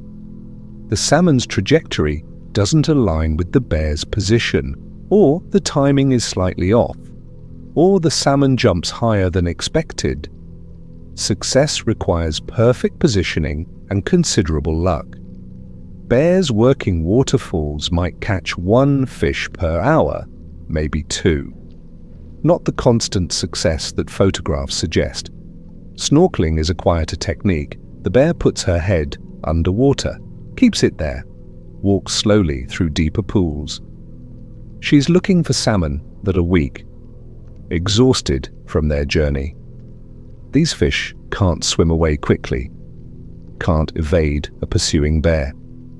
She simply walks up to them, opens her jaws, takes them. This works well late in the salmon run. By August or September, many fish have been swimming upstream for weeks. They're depleted, injured, dying. They rest in quiet pools, easy targets for patient bears. The snorkeling bear moves through these pools methodically, head down, eyes open underwater, breathing only when she lifts her head briefly every 30 or 40 seconds. Some bears resort to pirating. They don't catch their own fish. Instead, they watch other bears.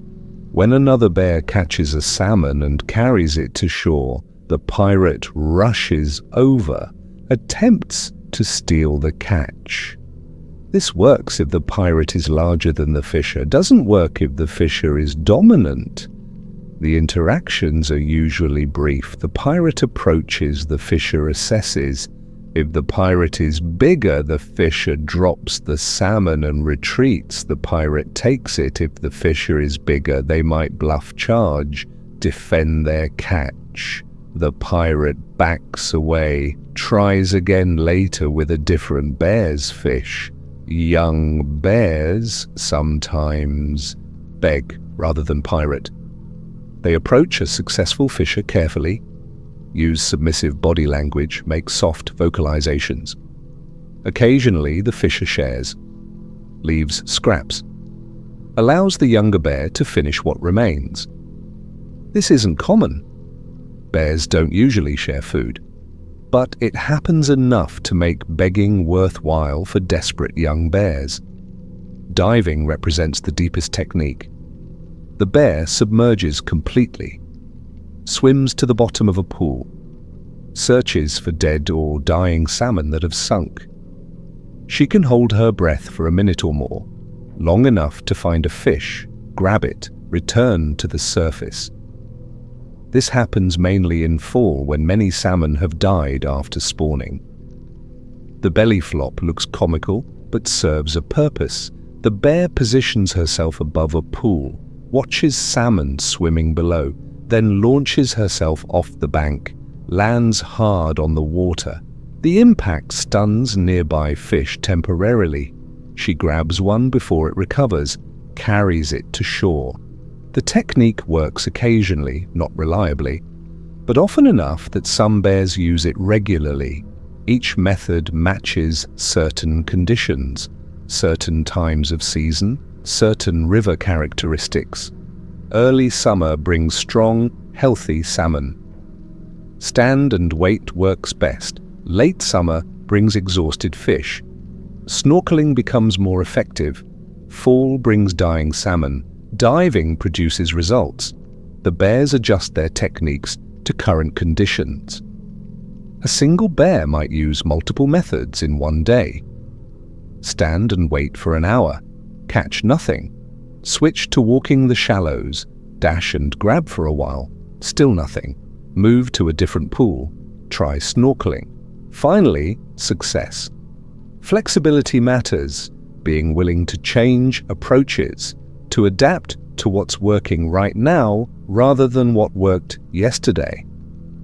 The learning curve is long.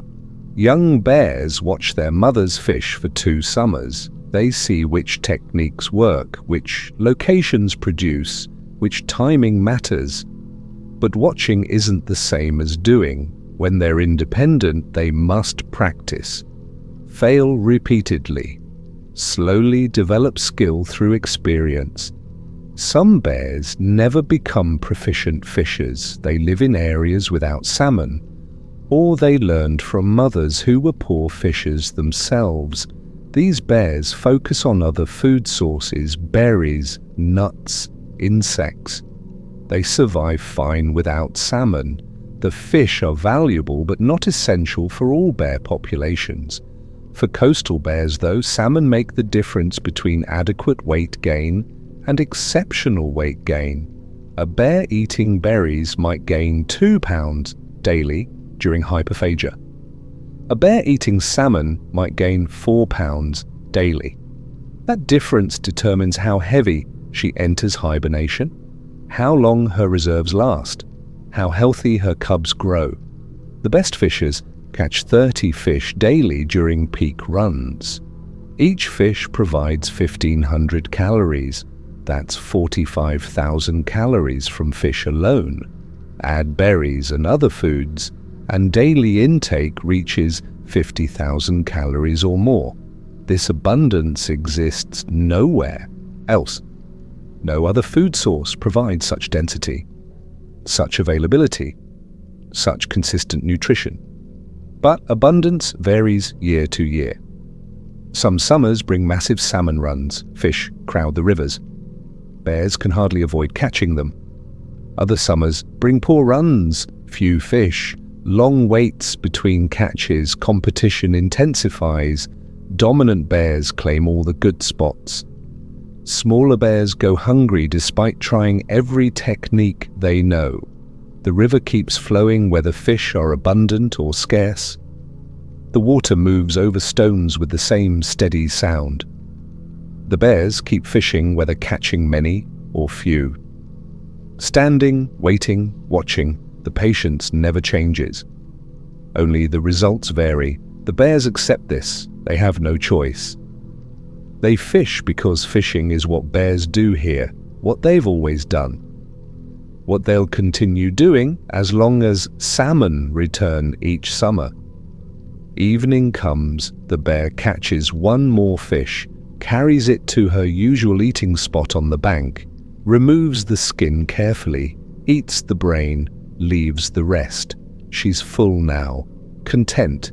The river will be here tomorrow. More salmon will swim upstream. She'll return to her standing spot, wait again, fish again. The rhythm continues day after day. Simple, sufficient, sustainable. Chapter 9. Dawn arrives quietly. The forest is still dark when the bear opens her eyes. She doesn't rise immediately, just lies there, listening.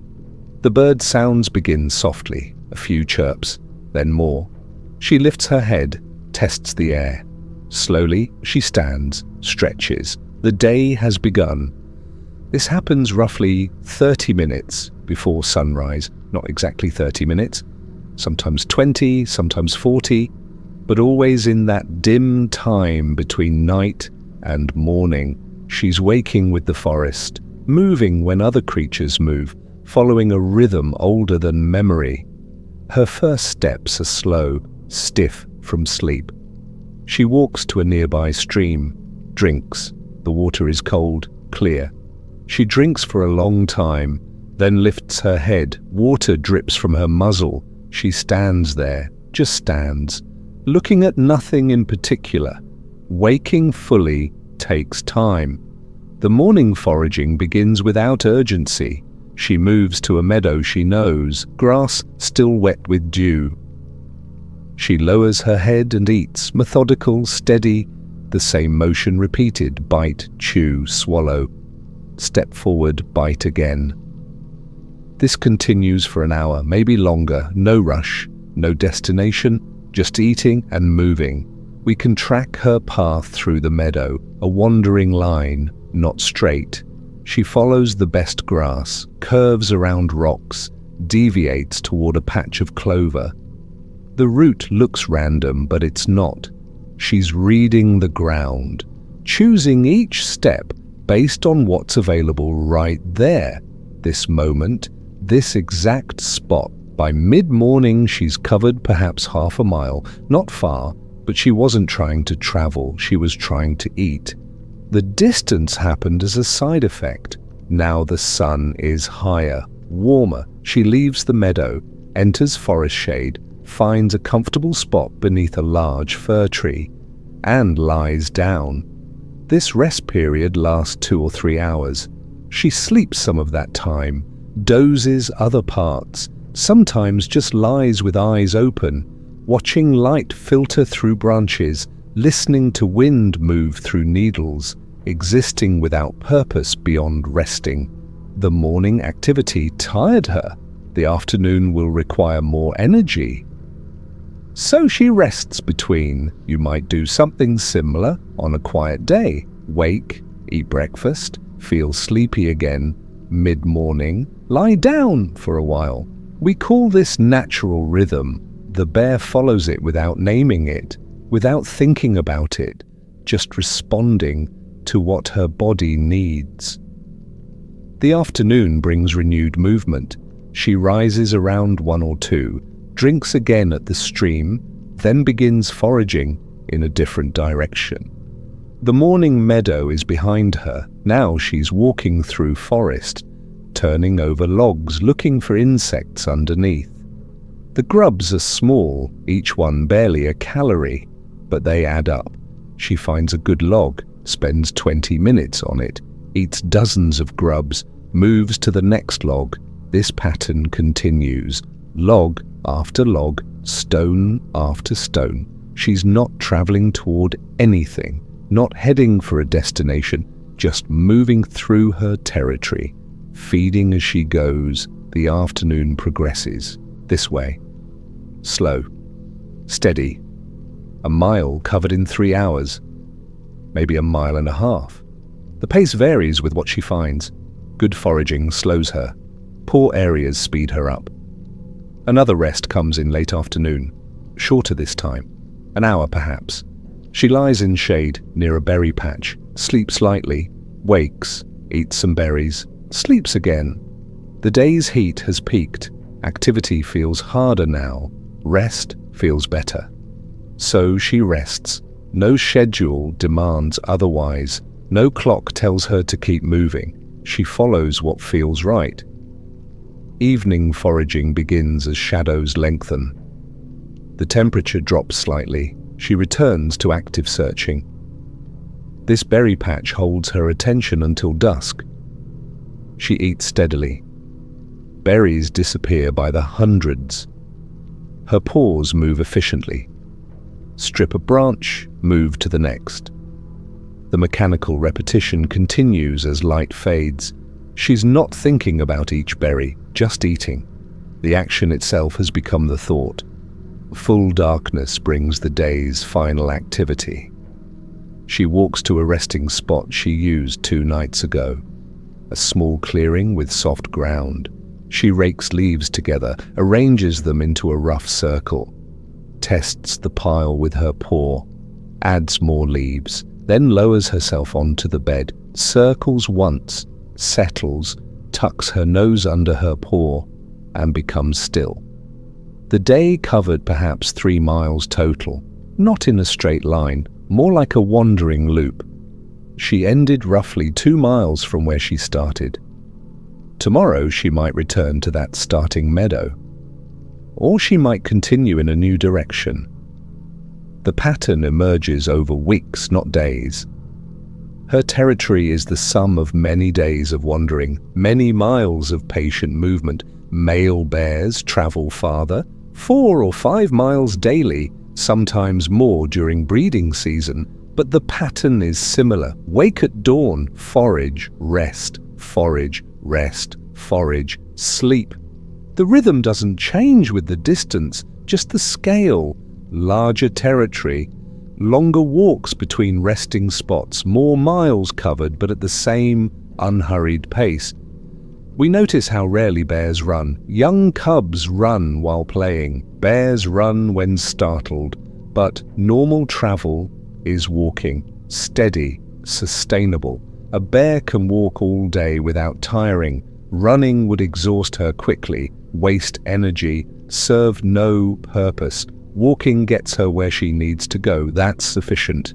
The trails she uses develop over time, not trails she creates deliberately, just paths that emerge from repeated use.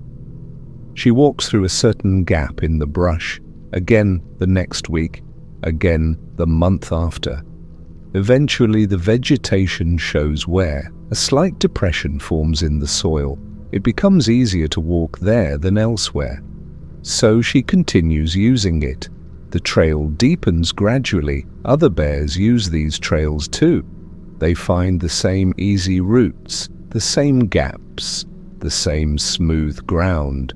Multiple bears walking the same path over years create clear trails. We might find these and think humans made them, but they're bear trails, generations old, leading from den sites to feeding areas. From water sources to bedding spots, the bear knows her trails without thinking about them. She's walked them hundreds of times, knows each turn, each slope, where roots crossed the path, where a log fell last winter and now must be stepped over. The knowledge sits somewhere beyond conscious thought. Her feet simply know where to go. Sometimes she deviates, sees something interesting, investigates, finds a new berry patch. Next time through, she visits that patch again. Eventually, it becomes part of her regular route. The territory grows this way. Small additions. New discoveries integrated into familiar patterns. The map in her head expands slowly, year by year, experience by experience. Human activity changes her movement patterns significantly. Roads present obstacles. She can cross them easily enough, but the sound of traffic makes her cautious. She approaches, waits, listens, crosses quickly when no vehicles are near, then continues at normal pace on the other side. The road created a moment of stress in otherwise calm travel. Houses affect her more. She avoids them during daylight, routes around developed areas, uses forest corridors that bypass buildings. Her daytime territory might exclude 2 square miles because houses occupy it. But nighttime is different. When lights go out, when people sleep, she might pass through yards, cross driveways, take shortcuts through town. The same landscape becomes accessible in darkness. This nocturnal adjustment lets her maintain her territory despite human presence. She still visits all the places she needs to visit, just at different times. The berry patch behind the subdivision gets visited at midnight instead of noon. The stream running through town gets crossed at 3 in the morning. She adapts her schedule, keeps her space, coexists. Seasonal changes alter movement too. Spring finds her at lower elevations, walking shorter distances daily. She's weak from hibernation, building strength gradually. Summer moves her higher, longer daily distances, more energy available. Fall brings the longest travels. She's searching for maximum food, covering her entire territory, visiting every productive spot, maximizing intake before winter. The paths connect everything, den to meadow, meadow to stream, stream to berry patches to resting spots back to den eventually. The bear walks these connections daily. Her life is movement between resources, between needs. The travel itself is neither good nor bad, just necessary. The space between feeding and sleeping, between sleeping and feeding, miles that must be covered, ground that must be crossed, day after day, season after season, year after year. She's walking those paths now, somewhere in her territory, moving at her steady pace, stopping to eat, resting when tired, following the rhythm she's always followed, the rhythm all bears follow, dawn to dusk to dawn again. The pattern continues, unchanging, reliable, calm. Chapter 10. The mother bear stands at the edge of the clearing. Her 2 cubs are somewhere in the trees behind her. She can't see them, but she knows they're close. She makes a sound, low, soft, almost like humming. The cubs hear it. They respond with their own sounds, higher pitched, shorter. She grunts again. They come closer. Communication has happened without words, without complexity, just sound and understanding. We might think of bear communication as roaring, aggressive displays, loud warnings.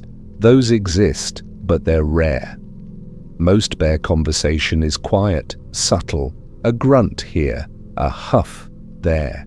Small sounds that carry meaning between individuals who know each other, between mothers and cubs, especially. Between siblings sometimes, between adults occasionally. The grunt is the most common sound. It's gentle, brief, a single syllable expelled softly. Bears use it to say many things. A mother grunts to her cubs when she's moving, telling them to follow. She grunts when she finds food, inviting them to share. She grunts when she's settling to rest, letting them know it's safe to relax. The same sound, different contexts, different meanings. Cubs respond with their own grunts, higher and softer. When they're nursing, they make a pulsing hum, almost like a motor running. This tells their mother they're content, well-fed, comfortable. She can relax while they nurse. The humming reassures her that everything is fine. When the humming stops, she shifts position, checks on them, makes sure they're still latched and feeding. Another common sound is the tongue click. Bears make it by pressing their tongue against the roof of their mouth and releasing. A sharp tick sound. They use this when approaching other bears they know, when greeting, when trying to show they're not threatening. The sound says something like peaceful, friendly, non-aggressive. Other bears hear it and relax slightly. Huffing means something different. It's a forceful exhalation. Air pushed out quickly through the nose. Bears huff when they're uncertain, when something makes them nervous but not terrified. A strange smell, an unexpected sound, another bear appearing suddenly. The huff says, I'm aware, I'm alert, I'm deciding what to do. It's not aggressive, just cautious. We can hear the difference between a huff and a blow. The blow is louder, more forceful, sometimes repeated several times. Bears blow when they're afraid, when they want distance from something. The sound often comes with teeth clacking. The bear opens and closes her jaws rapidly, creates a sharp clicking noise. The combination of blowing and jaw clacking sends a clear message. I'm scared. I want you to leave. Don't come closer. Mothers with cubs blow and clack frequently. Any perceived threat triggers the response. A hiker appearing on the trail, another bear approaching, an unfamiliar sound she blows, clacks her teeth. The cubs hear this and climb the nearest tree immediately. They've learned what the sound means. Danger, hide, wait. The response is automatic, no hesitation. The interesting thing about these fear sounds is what they're not. They're not preludes to attack. Bears making these sounds are defensive, nervous. They're trying to avoid confrontation, not start one. When we hear a bear blowing and clacking, we're listening to fear, not aggression. The bear wants space, wants distance, wants the situation to de-escalate. True aggression sounds different, lower, deeper, a growl that comes from the chest. Bears growl when they're defending something valuable, a food source, a cub, personal space when cornered. The growl is a warning, a line being drawn. It says this far and no farther. Most bears respect this. They hear the growl, they back away. Conflict avoided. Sometimes the growl intensifies into what researchers call a pulsing threat, a rhythmic sound repeated. The bear is escalating, saying the warning is serious. Action might follow if the threat continues.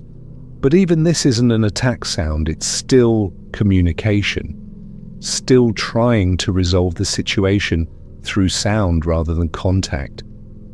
We've documented about 11 different vocalizations that bears use.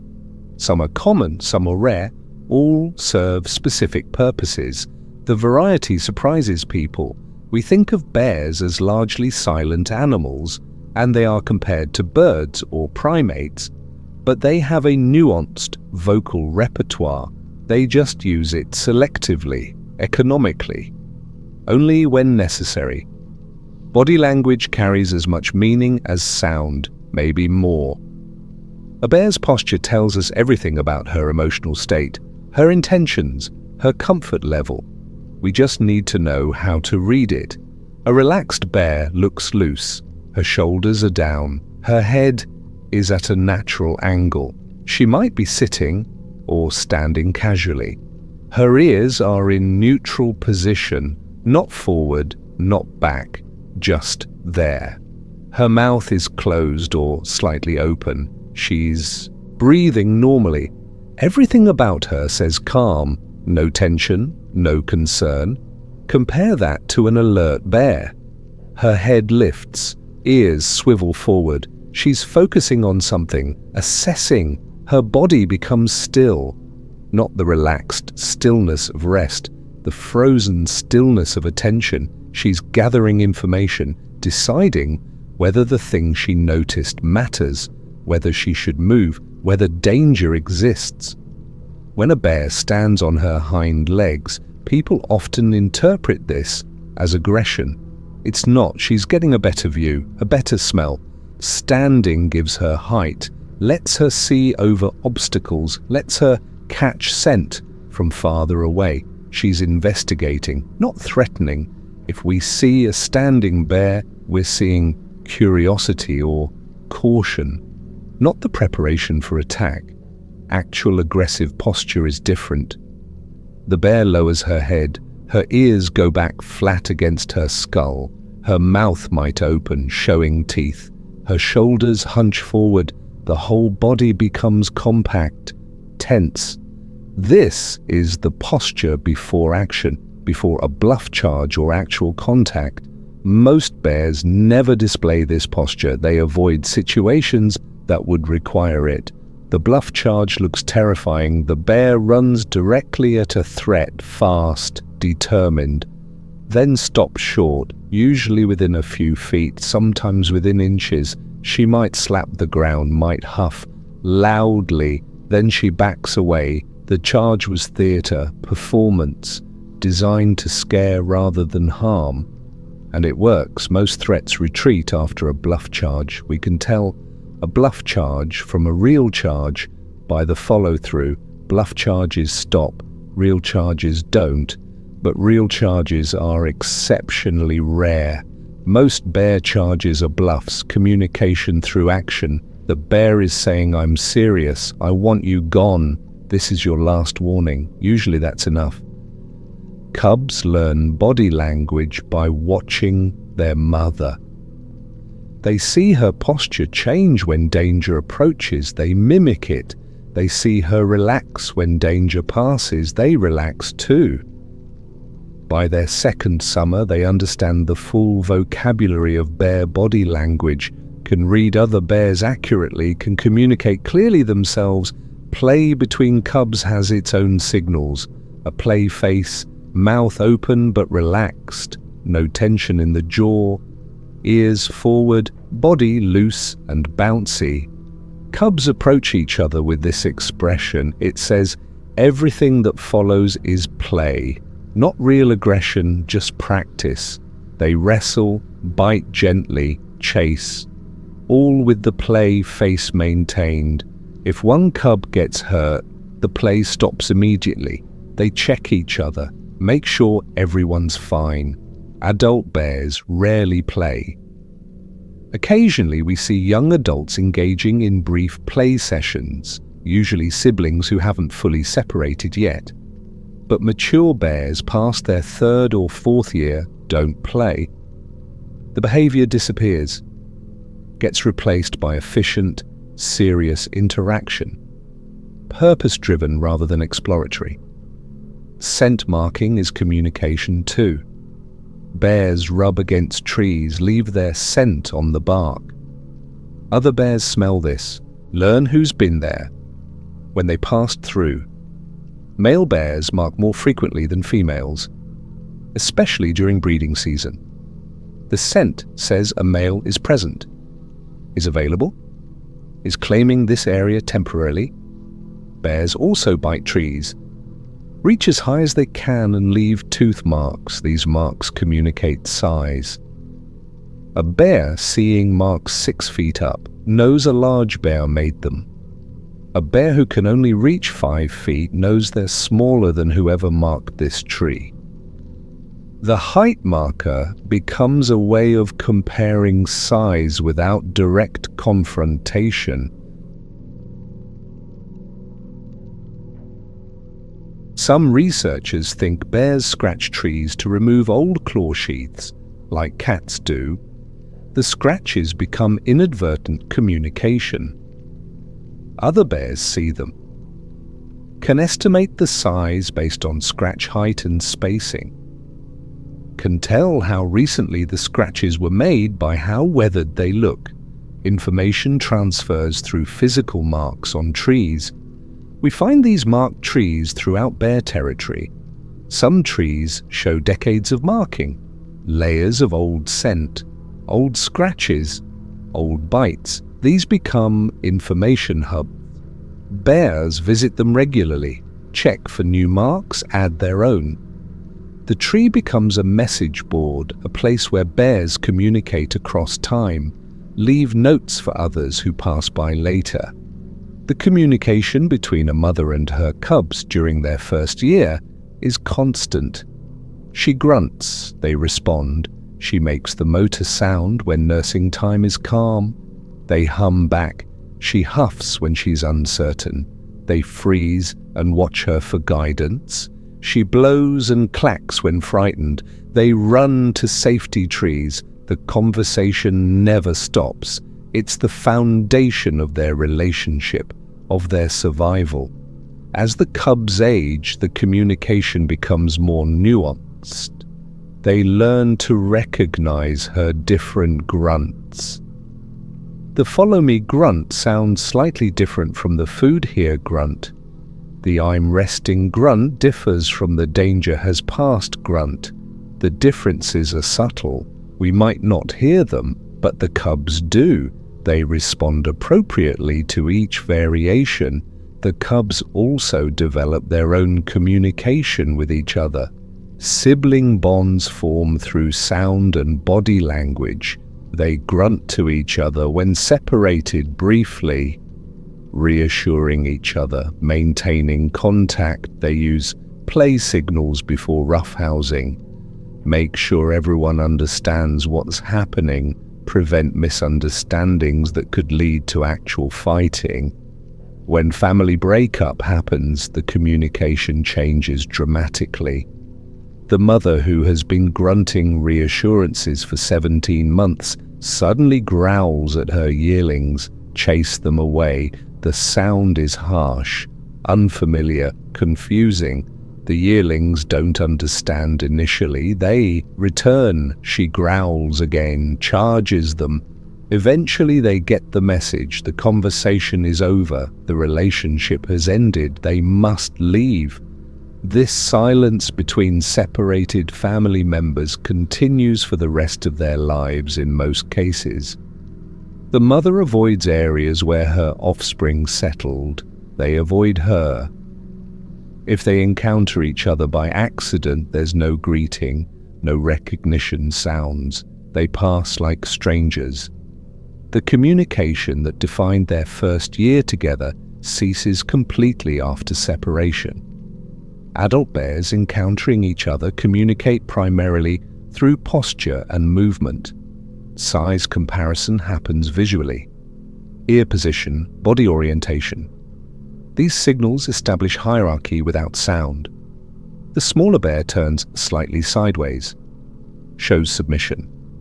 The larger bear maintains forward orientation, shows dominance. Both bears understand. They adjust their behavior accordingly, move apart without conflict. Sometimes two bears of similar size meet. Neither wants to submit, neither wants to fight. They circle each other slowly, maintaining distance, assessing, looking for signs of uncertainty. Eventually one decides the risk isn't worth it, turns away. The other lets them go. Communication through patience rather than force. We notice how rarely bears actually touch each other outside of mating and family groups. Most interaction happens at a distance, through sound, through scent, through visual signals. Physical contact between adults is exceptional, usually brief when it does occur. Bears prefer space, communication that doesn't require proximity. The exception is during breeding. Then the male and female must communicate through all channels: sound, scent, touch, body language. The female signals receptivity through scent. The male responds with huffing sounds, approaches carefully. She might blow and clack initially, testing his persistence. He persists. Eventually, her signals shift. Allow his approach. Permit contact. Even during mating, much of the interaction is communicating intent, confirming willingness, making sure both individuals understand what's happening. Bears can't use words, can't ask permission verbally, so they use every other signal available: scent, sound, posture, touch. The conversation happens. Consent is established, or it's not, and the male leaves to find a more receptive female. The subtlety of bear communication surprises researchers who study it. These animals that seem solitary and simple actually have complex social lives, nuanced interactions, detailed information exchange. We just don't notice it because we're not fluent in their language. We don't smell what they smell, don't hear the differences in grunts that they hear, don't recognize the postural subtleties that mean everything to them. A bear standing at a marked tree, sniffing, reading messages left by others, adding her own scent, moving on. This is social media in bear terms. Communication across distance and time, no words needed, no technology required, just instinct, just biology, just the ancient methods that have worked for thousands of generations. The sounds continue in the forest tonight. A mother grunting to her cubs, cubs humming as they nurse, a distant huff as a bear encounters something unexpected. The quiet communication of creatures sharing space, respecting boundaries, maintaining peace. The conversation never really stops. It just happens in a language most of us will never fully understand, in frequencies and postures and scents that bypass our perception entirely. But it's there, constant, essential. The invisible thread connecting bears to each other across the landscape they share. The rhythm of a bear's day follows the light. Not strictly, not like a schedule written down, more like a gentle pulse, a pattern that repeats with small variations. Dawn brings wakefulness, dusk brings rest. The hours between fill with the simple work of staying alive. She wakes before the sun clears the horizon. This happens naturally. Her body knows when darkness is thinning. When morning approaches, she doesn't fight wakefulness, doesn't try to sleep longer, just opens her eyes, lies still for a moment, then rises. The transition from sleep to activity is smooth, unhurried. She has nowhere to be except here, nothing to do except what bears do. The first activity is always water. She walks to the stream, the same stream as yesterday, the same stream as tomorrow. The water flows constantly, cool and clean. She drinks deeply, takes her time. When she's finished, she just stands there, looking at nothing, listening to the water move. These moments of stillness punctuate her day, brief pauses where nothing happens, where she simply exists. Foraging begins as the forest brightens. She moves to areas she knows, places where food grew yesterday, where it might grow today. Her path winds through familiar ground, each step deliberate, each pause purposeful. She's reading the landscape, looking for signs of ripeness, of abundance, of change since her last visit. The morning feeding continues until mid-morning, 2 or 3 hours of steady grazing, steady searching. Her stomach fills gradually. The hunger that woke with her begins to fade, not disappear, just soften, become manageable, bearable. She can stop for a while, rest, let digestion happen. The morning rest site is usually different from the night rest site, closer to wherever she's been foraging, a spot with good shade, soft ground. She circles once, lies down, arranges herself comfortably, and closes her eyes. Sleep comes easily. Her body welcomes the rest. The morning activity tired her more than we might think. Bears tire quickly despite their size, despite their strength. This sleep lasts 2 or 3 hours, maybe longer on hot days. She's not on a schedule, has no appointments, no obligations beyond feeding herself. So she sleeps as long as her body needs, wakes when she's ready. No alarm, no interruption, just natural waking when rest is complete. Afternoon brings renewed activity, more foraging. Different locations sometimes, the same general area other times. It depends on what's available, what's ripe, what the season offers. She doesn't plan these movements consciously, just responds to what she finds, adjusts her path based on success or failure, continues toward abundance, away from scarcity. Another rest period comes in late afternoon, briefer than the morning rest. An hour perhaps, just enough to break the day, to divide afternoon from evening. She lies in shade again, sometimes sleeps, sometimes just rests with eyes open, watching light change, listening to forest sounds, being present without purpose. Evening foraging is often the longest session. The temperature has dropped. Activity feels easier. She can work steadily without overheating, can cover more ground, search more thoroughly. This is when she makes progress on her daily calorie needs. When the serious eating happens, the morning and afternoon were preparation. Evening is execution. The light fades gradually. She continues eating into dusk, into near darkness. Bears see well in low light, better than we do. The dimness doesn't slow her much. She keeps foraging until full darkness settles, until even her eyes can't find the next berry, the next food item. Then she stops. The final task is bed making. She finds a spot, gathers materials, arranges them, tests the pile, adjusts, tests again. The process takes several minutes. She's particular about sleeping comfort, wants the bed just right. Once satisfied, she settles onto it, circles, lies down, tucks her nose under her paw. Sleep comes quickly, deep sleep, the kind that follows a day of simple but constant work. Her breathing slows, her body relaxes completely. The forest darkens fully around her.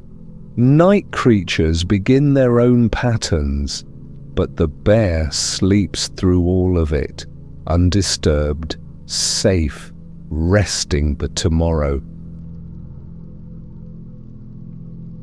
This pattern repeats daily through spring and summer. Wake at dawn, drink, forage, rest, forage, rest, forage, sleep. The rhythm never varies much. Bears aren't creative about daily structure. They found something that works. They repeat it, day after day, week after week. The sameness is calming, predictable, sustainable. Fall changes the timing slightly. The rest periods shorten, sometimes disappear entirely. She forages 18 or 20 hours daily, sleeps only 4 or 6. The drive to eat overrides the need for rest. Her body knows winter is coming, knows she must accumulate, must store. The urgency intensifies, but the basic pattern remains, just compressed, accelerated, more eating, less resting. Winter removes the pattern entirely. Hibernation is one long rest, one extended sleep.